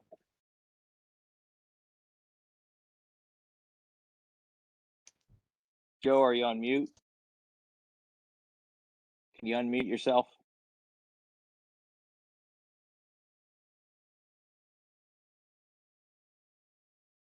I think I'm unmuted. You are unmuted. You are unmuted. Okay. So can everybody see Joe, my a man slides? who needs no introduction. Joe.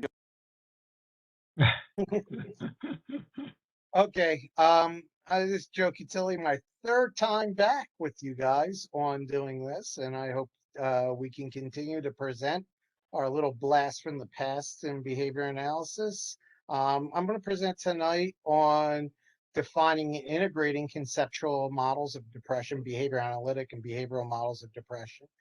For children through adults, it's a lifespan kind of approach. I'm going to be presenting data from all that. And looking at the idea of assessment and treatment. I just want to start out by saying behavior analysts and behavioral psychologists have a long history in assessment and treatment of depression. It's often missed in the world today. We have a world that went increasingly cognitive, and I want to make an argument that that was probably premature. But multiple behavioral models exist. Behavior analytic models exist, and behavioral psychologist models exist. And these vary and range from small to large effect sizes. I'm going to try to review each of these models in detail and then conceptually integrate the models on a functional assessment process that Jonathan Canner and myself, and a couple of his graduate students at the time, who've all gone on to be pretty famous people, actually worked on. And this kind of integration leads to very concrete methods for starting treatment. So my goals for this presentation, if it actually works out the way I hope it does, and it may not because we might not get as far as I had hoped, is that you'll be able to state the tenets and how to formulate depression from Lewinson's model of depression. I'm going to talk a little bit about how that flowed into behavioral activation. I'm going to talk a little more about behavioral activation than I talk about other things, largely because my initial studying when I was a behavioral counselor was in Lewison's model of depression. So I'm going to kind of focus more on that. But then we'll talk about other models, such as the coercion model of depression and the treatments that it suggests. Now, I use coercive coercion theory for largely conduct disorder and oppositional defiant disorder kids. But there's been some work done with the coercive model, which is largely an escape conditioning model. It's a negative reinforcement model for depressive behaviors. I'm going to talk a little bit about the self-control paradigm that developed around depression.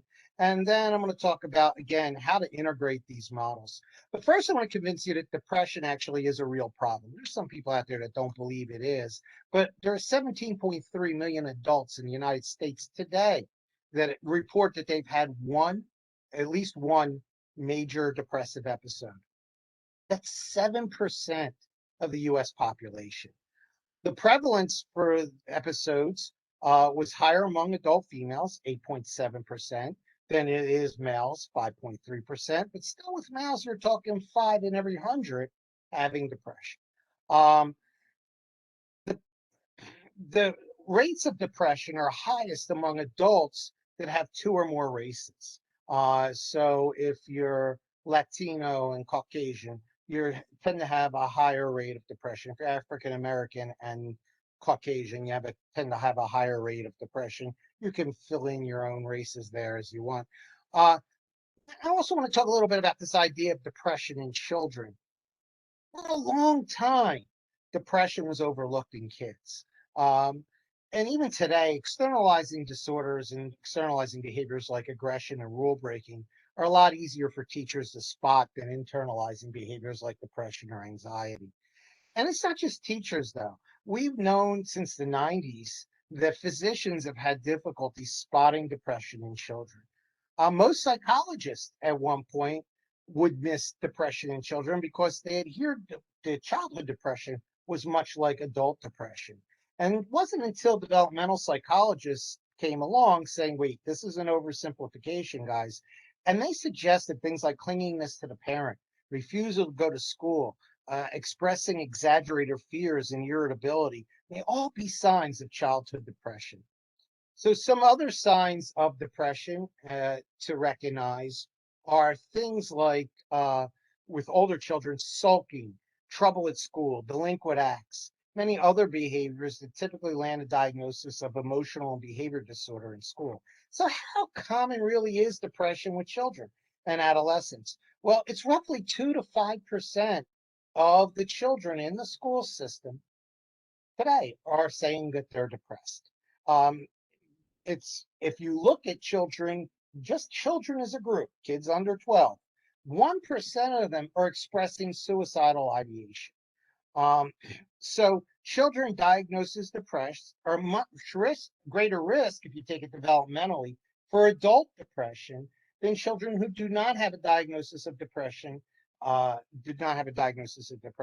We also know that at the young age, children under 12, we see that boys are more depressed than girls. You're more likely to have boys depressed than you are girls.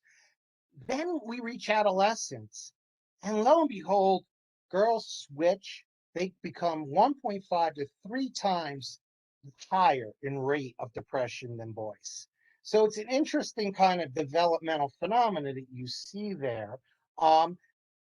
If anything, I hope I've convinced you, if you're a behavior analyst out there, you're a BCBA, to grab some of your RBTs, turn them into depression coaches, and see if you can make a go and some money at that.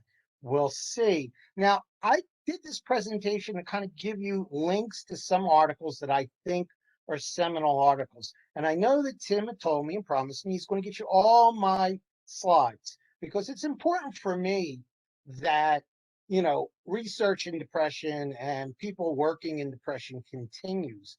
And that's a lot more important to me than, say, whether or not I'm the only one that has this set of slides. So I want my slides to go out there, everybody. I want the links to be active.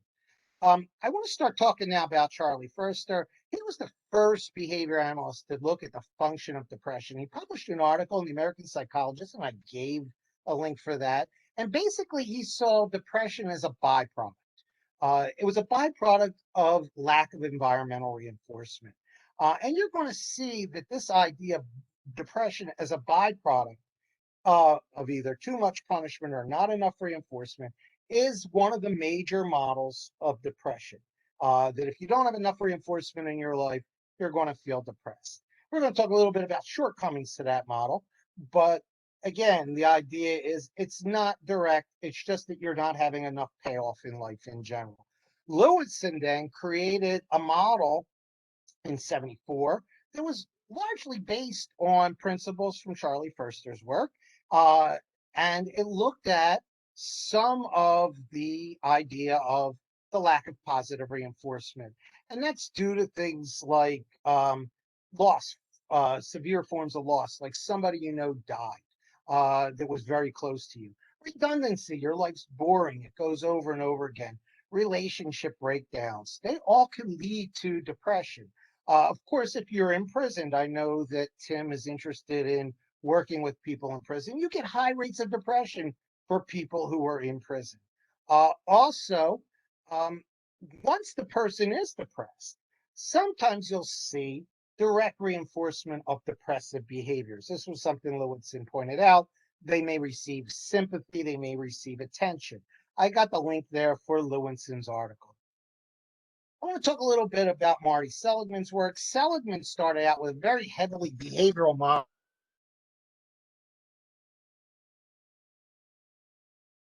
a more cognitive interpretation of depression. Um, so basically, what he looked at was that depression was a function of punishment, and especially if that punishment suppressed operant responding. So the idea was if you took dogs and you put them on a shock grid, I'm not saying you should do this now. I know this would be unethical. I know somebody out there is going to shoot me an email about my mean comments about dogs. But if you put the dogs on a shock grid and you shock them and the shock is unescapable, they'll lie down on the grid and just kind of stay there. If you turn around and you take them then and put them in a room where they can escape by jumping into the next spin, the shock. If you compare dogs that have been shocked into the learned helplessness shock compared to dogs who have not been trained at all, you find that the dogs not trained jump out real quick. The dogs who have been trained that there's nothing they can do, they sort of lie there and it's unavoidable. And that's the model of depression. For some reason, my slide is not jumping to, oh, there it is. All right. So let me just go a little bit over Lewinson's formulation. It draws heavily on the functional analysis of depression conducted by Furster. It hypothesized that depression was either a lack of reinforcement or too much punishment. That is, a person was depressed because they did things that had little payoff for them or they were receiving too much punishment. Uh, Lewinson's behavioral model of depression is a transactional model in that it's a person who engages in behavior that interacts with the environment. This means that depressed feelings and behavior are precipitated by changes in that environment. Once that's activated, depressive behaviors or elicit negative reactions and consequences, resulting in what you might assume is a vicious cycle, downward cycle. So low rates of response contingent positive reinforcement or high rates of aversive experiences, that's what precipitates depression. Once you have that cycle in play, you can start seeing negative consequences, depressed mood, depressed thinking, all being stimulated and further depressed behaviors being stimulated. That's not to say that that's the only way you can get a depression. Lewinson himself pointed out that sometimes events that are normally reinforcing may become punishing. So a parent who engages in a lot of caring and directing behavior of their child, all of a sudden the child's behavior becomes difficult. The parent tries to change that behavior. The parent fails at changing that behavior. The parent becomes depressed, right? Now, this, you might be working with a parent who has a child with a developmental disability, and you find yourself having to work out some of the depression issues with the parent to keep them motivated to doing the program. It's very common in kids with conduct and oppositional defiant disorder to have that parent feeling helpless.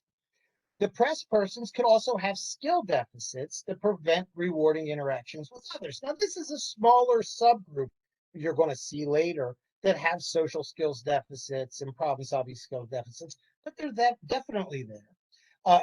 A shy person or an individual with severe communication deficits would fall into this category. Finally, an individual may lose the capacity to experience a potential reinforcer as pleasurable. Sometimes this is referred to as reinforcer erosion, and it could be a lot of biological factors there. It could be satiation, it could be biological factors such as age, those kinds of things. You know, what's fun and exciting when you're 19 may not be fun and exciting when you're 45. I hope everybody kind of is aware of that. But, you know, or when you're 55 and life gets even worse. But generally, empirical studies have shown that depressed individuals report experiencing fewer pleasant events and more negative experiences than others. And this is more of an important take home with that. REM in '89 showed that depressive symptoms begin to diminish in frequency and intensity as the individual reports more pleasurable life events and fewer aversive events. However, and I want to just state this, the causal connection between specific environmental changes and the onset of depression symptoms have not been well established. Self-report measures have suggested this link might be true, and I gave you a link to an article on that. But the model, this does not have the support that you would hope that it had for those particular variables. As a matter of fact, I'm going to talk a little later about some of the factors that kind of work against that reinforcement hypothesis. So what's this model suggest for treatment? Well, the goals of treatment in Lewinson's model are primarily accomplished by changing the frequency, quality, and range of a person's activity and social interactions. Beyond these general aims, specific treatment goals and strategies become highly individualized and collaboratively developed. Several characteristics of Lewinson's therapy apply to all cases, however. First, it's a highly structured and time-limited therapy in which the client plays an active role. The average length of treatment is about 12 weeks for Lewinson's model, but the model itself ranges from 1 month to 3 months. Finally, there are several discrete stages involved in the therapy context. There's initially an assessment and diagnosis phase, and it's necessary for determining the nature, severity, and subtype of the individuals presenting problems. And towards this end, interviews are used, direct observation is used. He would go to the home. I gave a nice little article on his observation techniques, and they did use self-report on depression. Because the person sometimes can only see their own own reaction. There's some private events that are only available to the one person. Next phase, if the depression is seen as the primary problem, a case conceptualization phase is conducted, where the rationale for treatment is being discussed. This is a very important phase because oftentimes depressed people will see themselves as helpless. They're victims of forces beyond their control. And the purpose of the conceptualization phase is to increase the person's awareness of how closely their dysphoric mood is tied to specific events.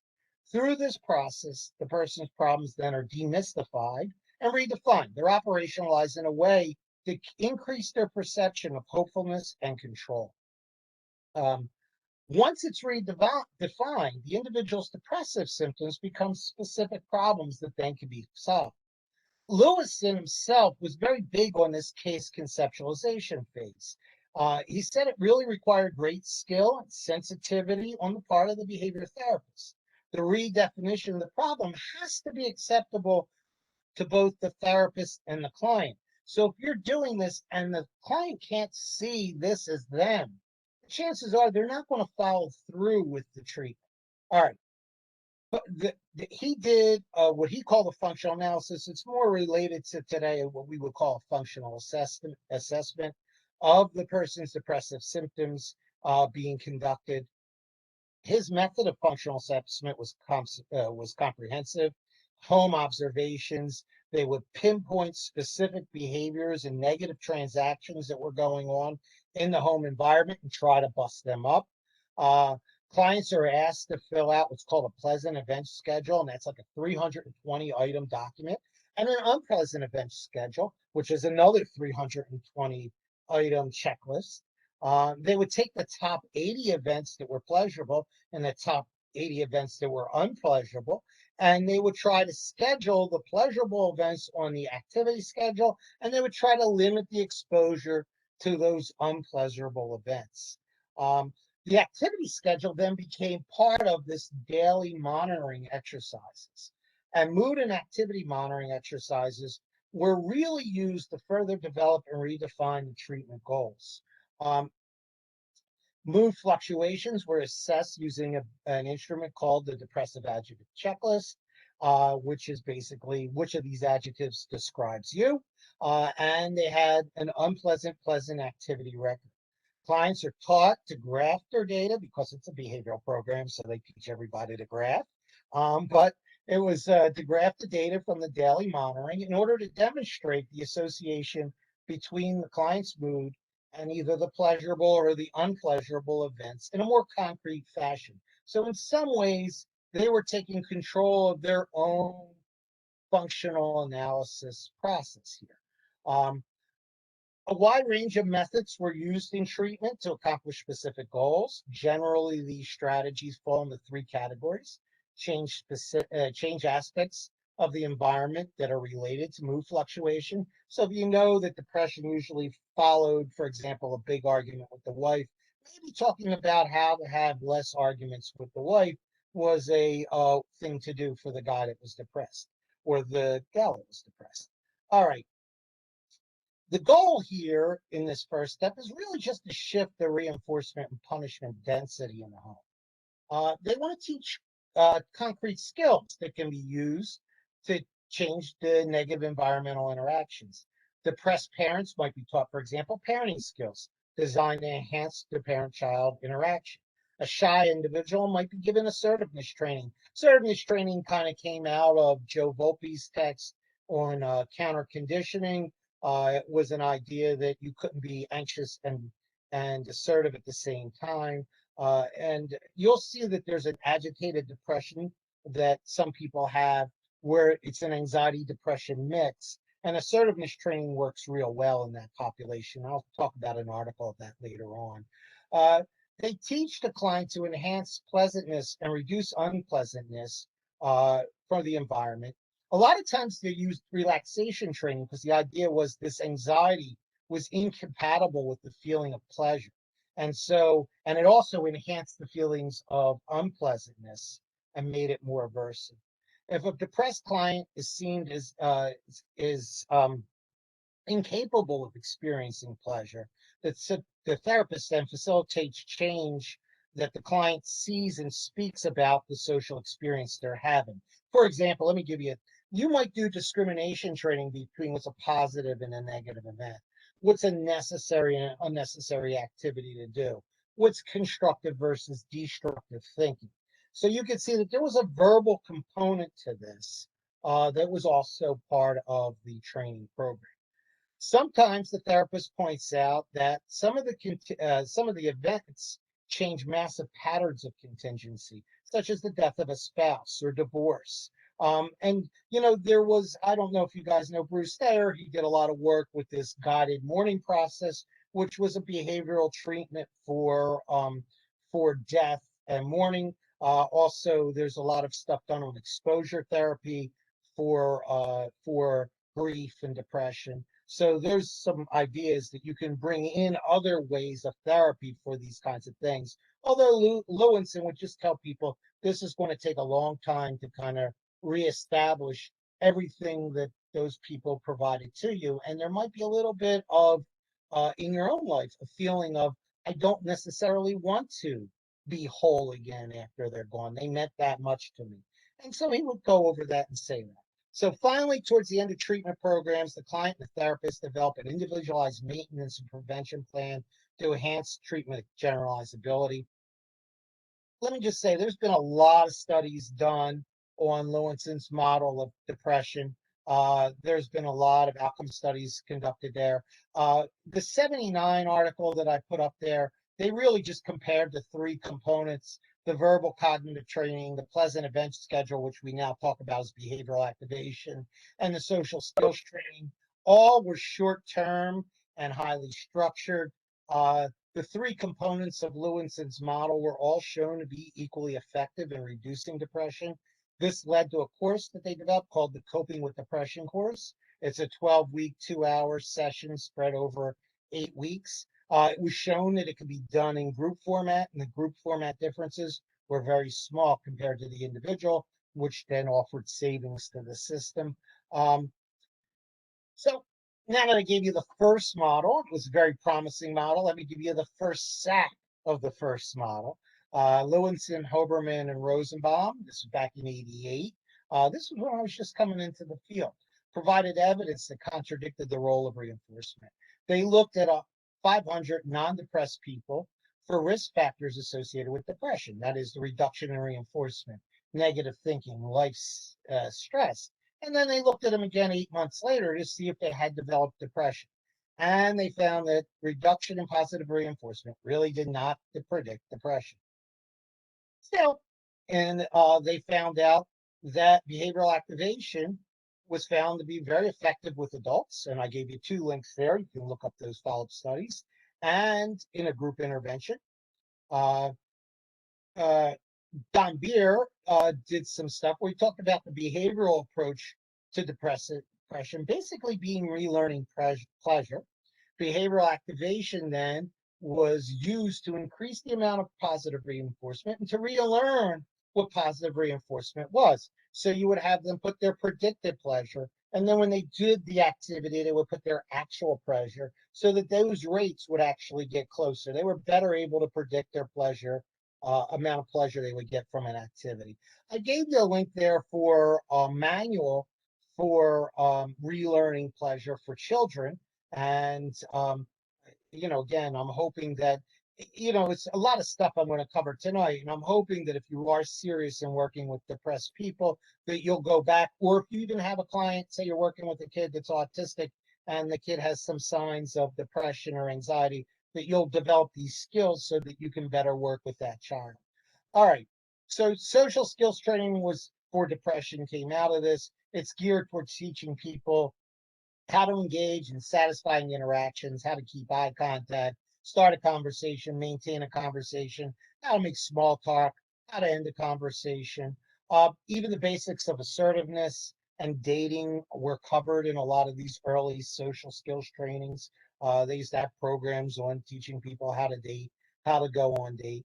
Later, social skills programs were expanded out into trainings, a variety of skills such as time management, self-monitoring, positive coping statements, and coping skills. The lack of social skills received some support in adolescent depression and in suicide attempters, and I gave a link there. And it also seemed to have a role in childhood depression. I gave a link there. These are the big thing on Lewinson's model was this idea of this pleasant event schedule that became behavioral activation today. These are treatment manuals that you can link to. I had one for Latino population. I have a bunch of them for adults and client manual as well as a therapist manual if you have an interest in learning more about behavioral activation. So where were we? Well, this was a Munoz and Cantor article, and they said the availability of research partially supports behavioral activation's pathology model, but lacks the technical precision and scope needed to provide more concrete support.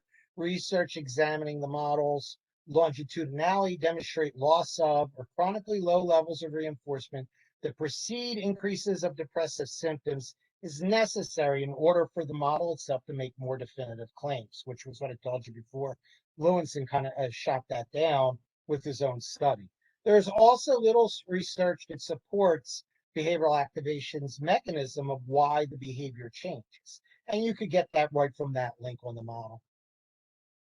Okay, so again, this was the 80s and the early 90s, and people were doing a lot of studies on things like social skills for training versus support for people with depression. They found out if you take adolescents, you throw them in a social support group versus giving them social skills training, the social support group jumps right up in decreasing depression, and the social skills training lags.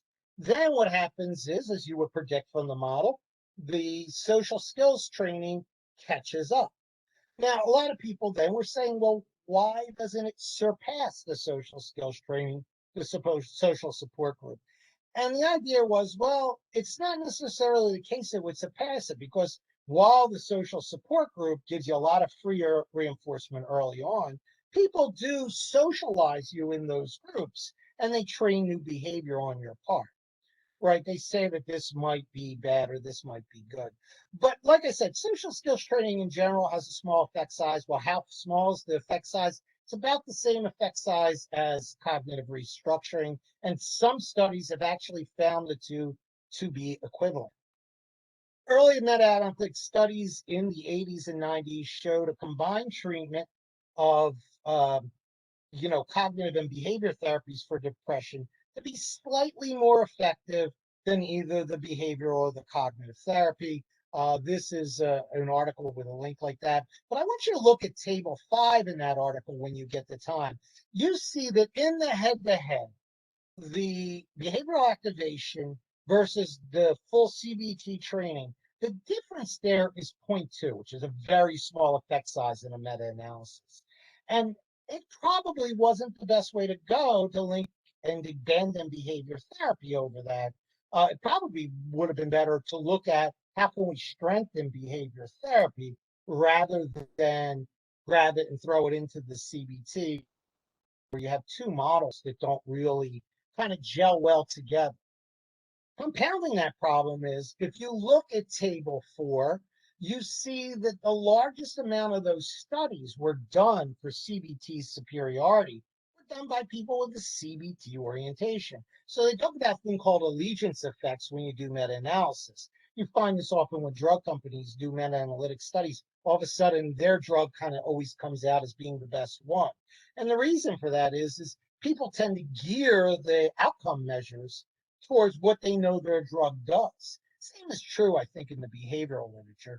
But if you go to table 4 for the unweighted effects, you see that BT has a very large effect size compared to CBT, which only has a moderate effect size. So if you don't look at CBT to behavior therapy head-to-head, you just compare what's the effect size for CBT and what's the effect size for behavior therapy. You see behavior therapy has a lot larger of an effect size. Now, this led to a lot of discussion because, again, it was the Times. I mean, the big agency that was doing the behavior therapy versus cognitive therapy was Association for Advancement of Behavior Therapy, with their largest membership being CBT people at the time. So you see that you actually got arguments that were really poor arguments made. Like Hollins made the argument, it doesn't matter what the real mechanism for depression is, because we all know that if you do behavior therapy, the effect is indirect. That is, that it eventually has to change the cognition for behavior therapy to be effective. Now, some of the behaviorists at the time made the exact opposite argument. They said, well, wait a minute, that's really a bad argument. Maybe cognitive therapy's the indirect effect, and the only way it's a direct effect is because it gets people to self-control wise change the contingencies in their life. So it's a chicken and egg kind of story, and it's whatever you want to believe. So what's the big treatment then? After a brief wetting of the cognitive and behavioral approaches, we started seeing that there were studies being done out, one by Neil Jacobson, where they just did component analysis of the behavioral activation versus the cognitive therapy versus the antidepressant medication.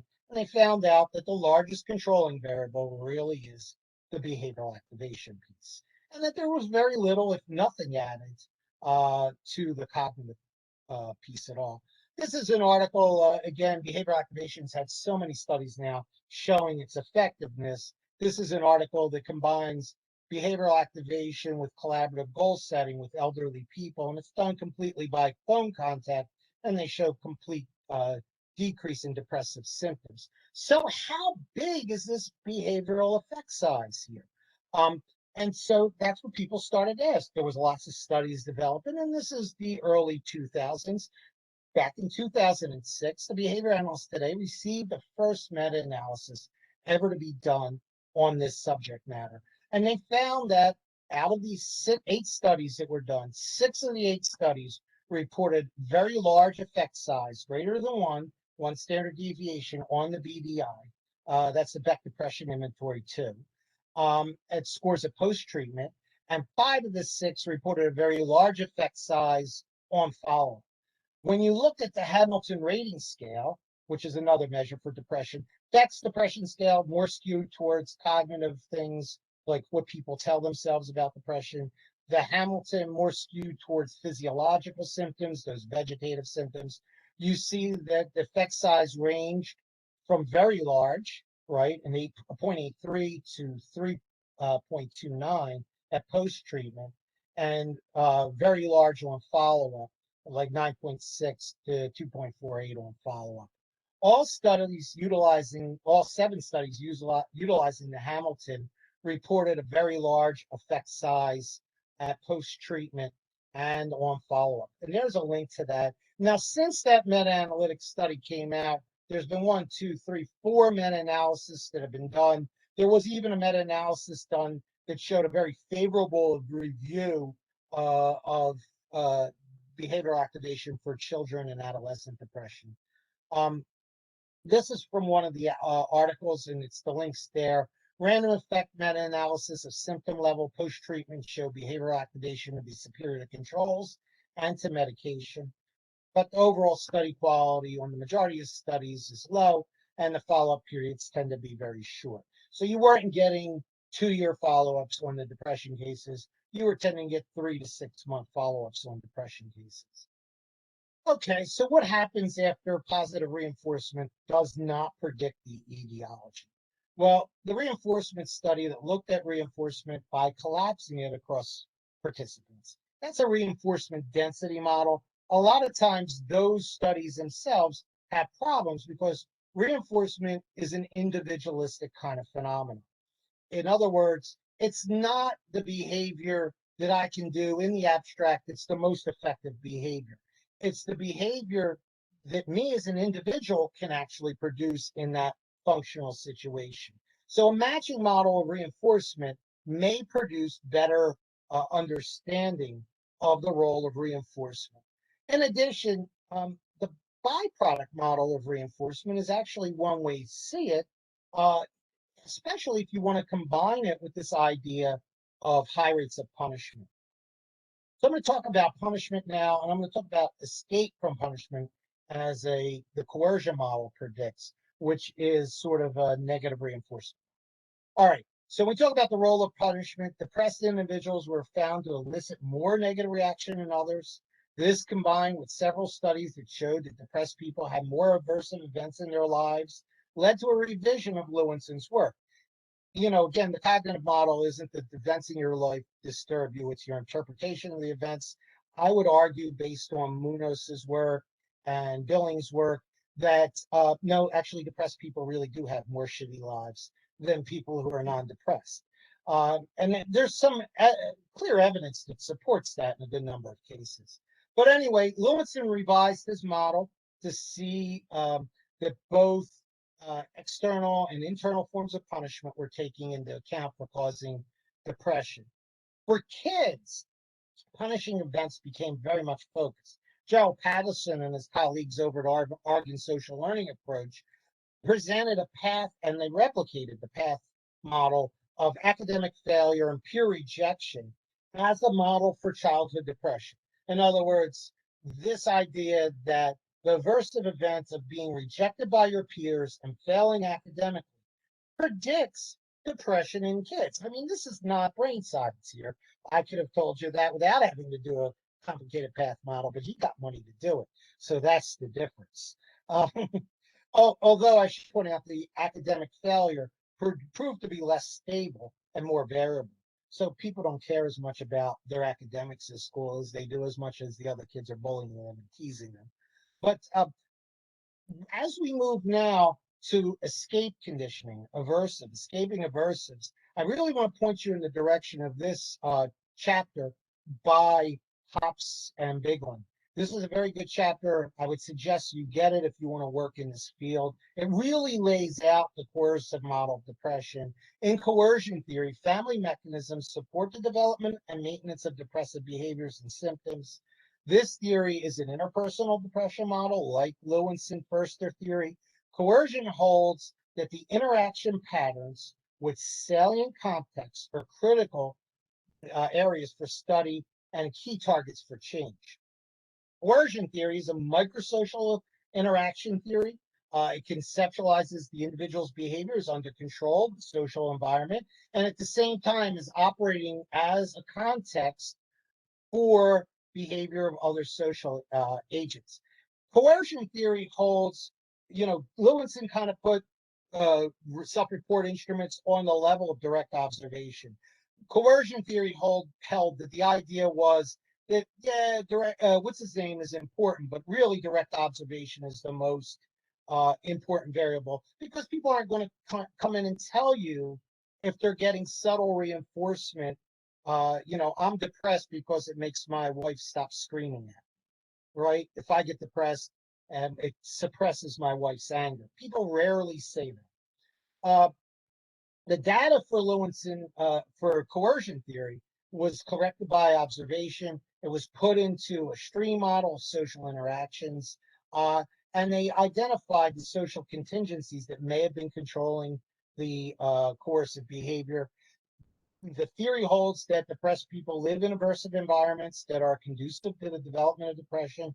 Behavior of depressed persons is aversive to others and constitutes a salient stimulus for response. Depressive behaviors are functional and reducing aggressive behaviors of others, like aggression, as well as eliciting positive social consequences, like sympathy. All right. Review of the literature seems to support the first assumption. That's the Billings and Muse article. They found that depression, yes, indeed, was people depressed live in more stressful and aversive events, and they have fewer positive events in their life. Interactional studies have shown that depressed individuals receive more negative comments in conversation with non-depressed counterparts, as well as receive fewer reinforcing behaviors such as directly positive supportive statements. Hobson and his colleagues found that higher rates of irritability affect children of depressed mothers when compared to non-depressed mothers, particularly when maternal depression was paired with marital distress. Second, evidence exists suggesting that depressive behavior is aversive to others. Depressed mothers have been found to be more aggressive than normal mothers in laboratory interactions, and more dysphoric and less happy during family interactions at the home. So to the third issue, Hobbes found that depressive behaviors have functional characteristics. It was to reduce aversive behaviors of other family members. So if the child's mean, the mother gets depressed, starts crying, the child may give up the meanness. They used sequential analysis to demonstrate that this pattern was consistent with a negative reinforcement paradigm. So if you're interested, and if you're in grad school and doing a doctoral program, this is an excellent study to replicate. And that's basically the summary of all this on coercion. That's a 2002 chapter in Reed and Patterson's text. All right.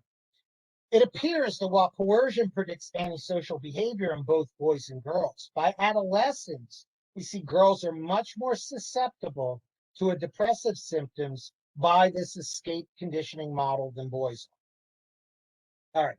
So boys kind of get a little harder as they all get older. Maybe that's why they're more likely to become conduct disorder and then go on to becoming antisocial, whereas girls tend to become more depressed in the same coercive cycles. All right. So what's the treatment then from the coercive model? Well, disrupt the family coercive practices, reinforce the use of competing behaviors for the parent, child, or adolescent. These factors can be accomplished in several ways, including parent training and family therapy. There's been a lot of studies that have shown, there have been some studies that have shown that when you decrease the antisocial behavior of the boys, when you disrupt the coercive cycle, antisocial behavior and depression in boys both decrease. But there are overall very few studies and very few meta-analytic reviews on the subject matter.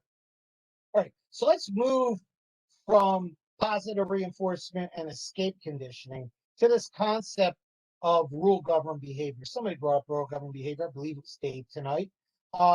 There have been many models of rule-governed behavior that have led to treatments. We had self-control, and there's self-control from a behavioral perspective, like Camphor and Golddiamond did. There's self-control models from a more cognitive perspective. Skinner studied problem solving, which is the development of kind of rule-governed behavior. And you saw that in the 66 paper. He held that problem solving was the basis by which we develop rules. You can read that. On the other hand, you had Zettel, who did some interesting work on problem solving skills from a cognitive perspective. We see then this first rule-governed behavior, developing rule-governed behavior model coming out. We see Art News conduct a research on the idea of helping people to develop better problem-solving skills. Immediately, research started to develop into a treatment, and it was very positive. He also did some research that showed it was not just the task of the problem solving, but also the cognitive level, the orientation to the problem that were very important in training problem solving. For those of you out there that are treatment oriented, problem solving training is first a problem identification phase, where you help the child or adult define their complaints, identify various components of the problem. Then you have them identify how they handled the problem in the past. Then they generate alternative course of action. This is usually like a brainstorming phase. And then they take each course of action and they weigh the advantages and the disadvantages. They make a decision to select one and try it, and then they contract with the therapist to do that. If you're looking for a manual on problem-solving training, it's right there. As research accumulated, so did meta-analytic studies. One meta-analytic study found small to moderate effects for problem-solving training. One found it to be equal to other psychosocial treatments and to medication. And then one found mixed results, and they couldn't say. With children, problem-solving was found to have moderating effects on environmental events and depression in children. So problem solving was both shown to change the environmental contingencies as well as decrease depression in children. I gave you the link to that study there. Self-control is not new to behavior analysis. Like I said before, Israel Golddiamond took a hack at this back in '65. I give a link to that. The idea from a behavioral perspective is that a person might need to give up some short-term reinforcer to move to a long-term reward. Skinner talked a little bit about this in his Walden 2 novel when they gave the child a lollipop, told him to put it in his pocket. If he had not licked the lollipop at the end of the day, he got to keep the lollipop.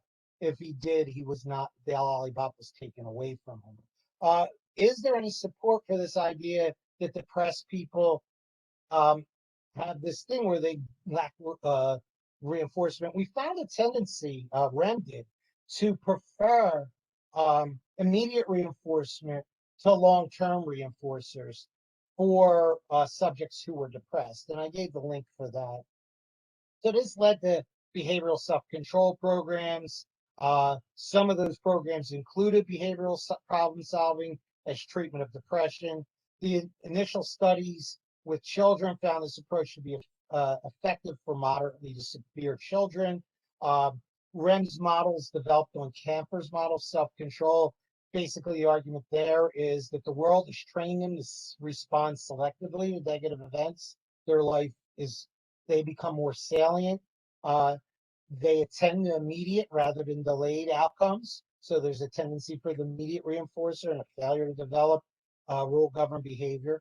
Setting perfectionistic standards for themselves, goals they cannot attain, and making attributions that are consistent with negative expectation. And there's an insignificant amount of self-reward and high levels of self-punishment. So REMS treatment's time-limited, highly structured group therapy focused on remediating specific skill deficits. Clients participate in 6 to 12 90-minute weekly sessions that are highly didactic in nature. During the self-evaluation phase, planning and decision-making activities become really the focus.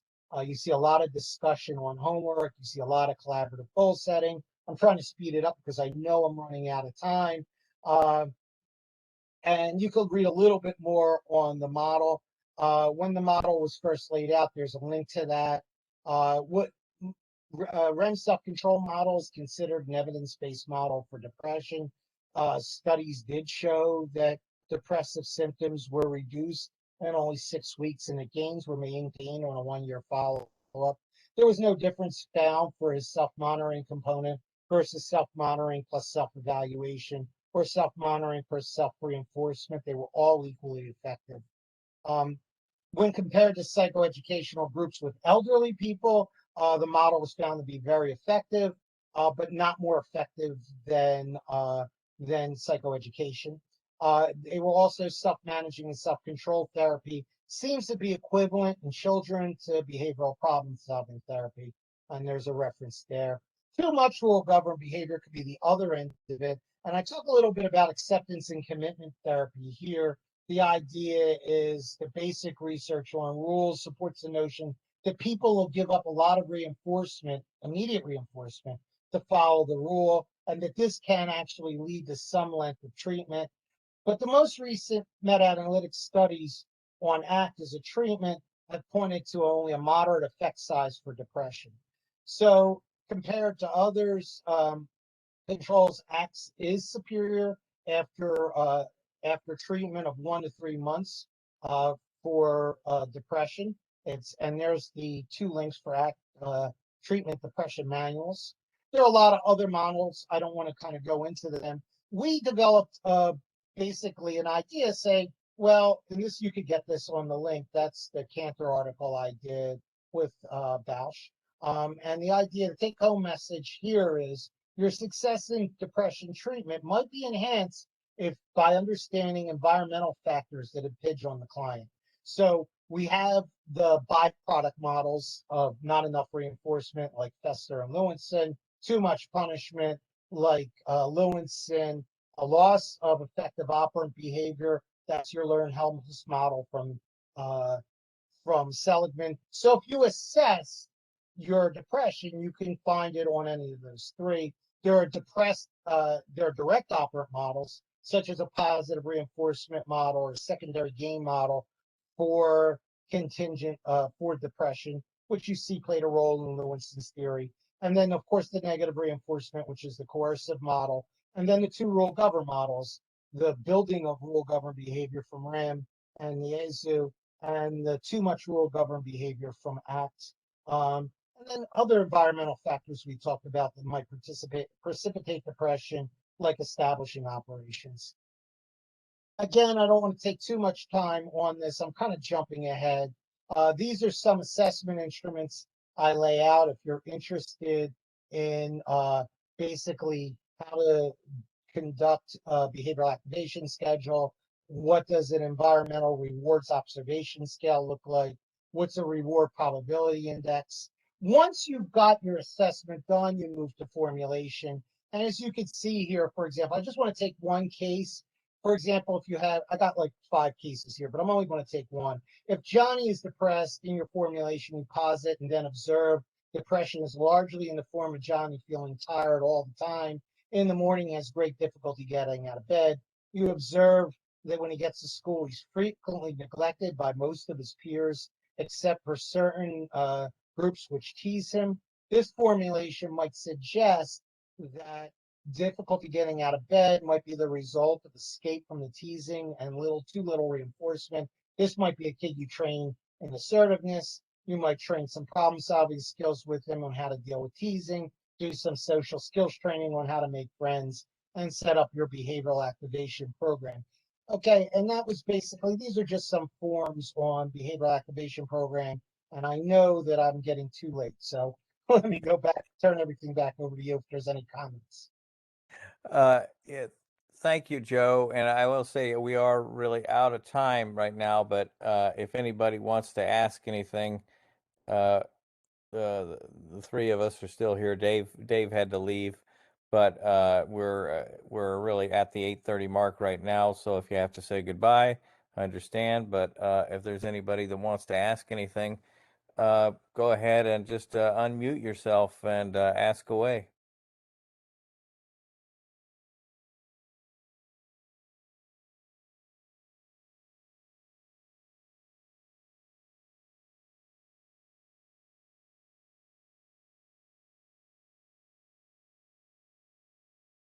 Nobody?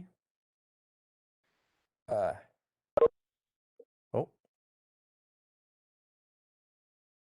And I think I can you stop sharing, Joe? Because then I can see the whole screen. Let me see if I can stop sharing. How does that work? Are you still seeing my stuff? Because every time I I go still see it. okay. Matter of fact, yeah. There you go. Anybody want to ask anything?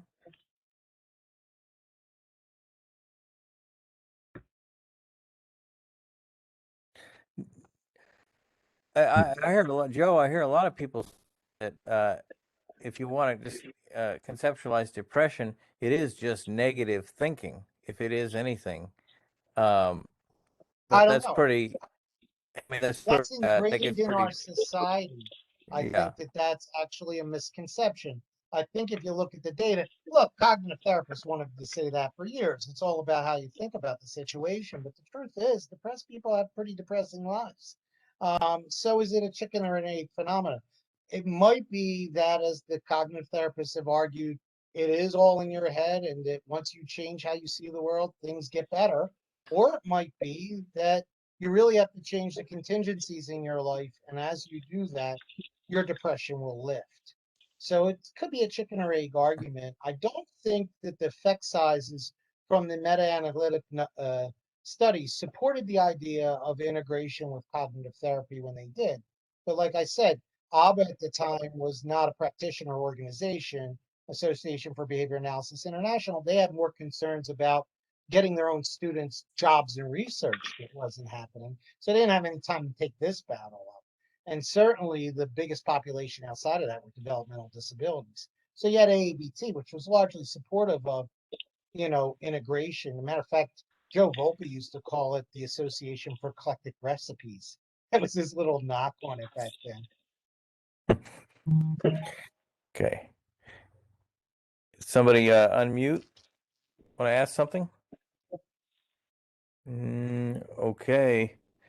Well, if there's nothing else, I really, Dave's not here, like I said, but I've already thanked him. I thank Mike, Bill, Joe. I think it was an incredible talk. A lot of useful information, useful to any area of ABA. I feel is what we had here tonight. So I can't thank you enough. This has been our third installment. It'll be available out on YouTube and out on our Facebook page for novel applications of ABA webinar series. And at this point, I think if no one else has anything, we can say our goodbyes, and I'll tell you all to have a great night. Have a good one. Thank you all. Take care, everybody. Great, Thanks a great lot. job, everybody. Bye. All right. Take care. Bye now.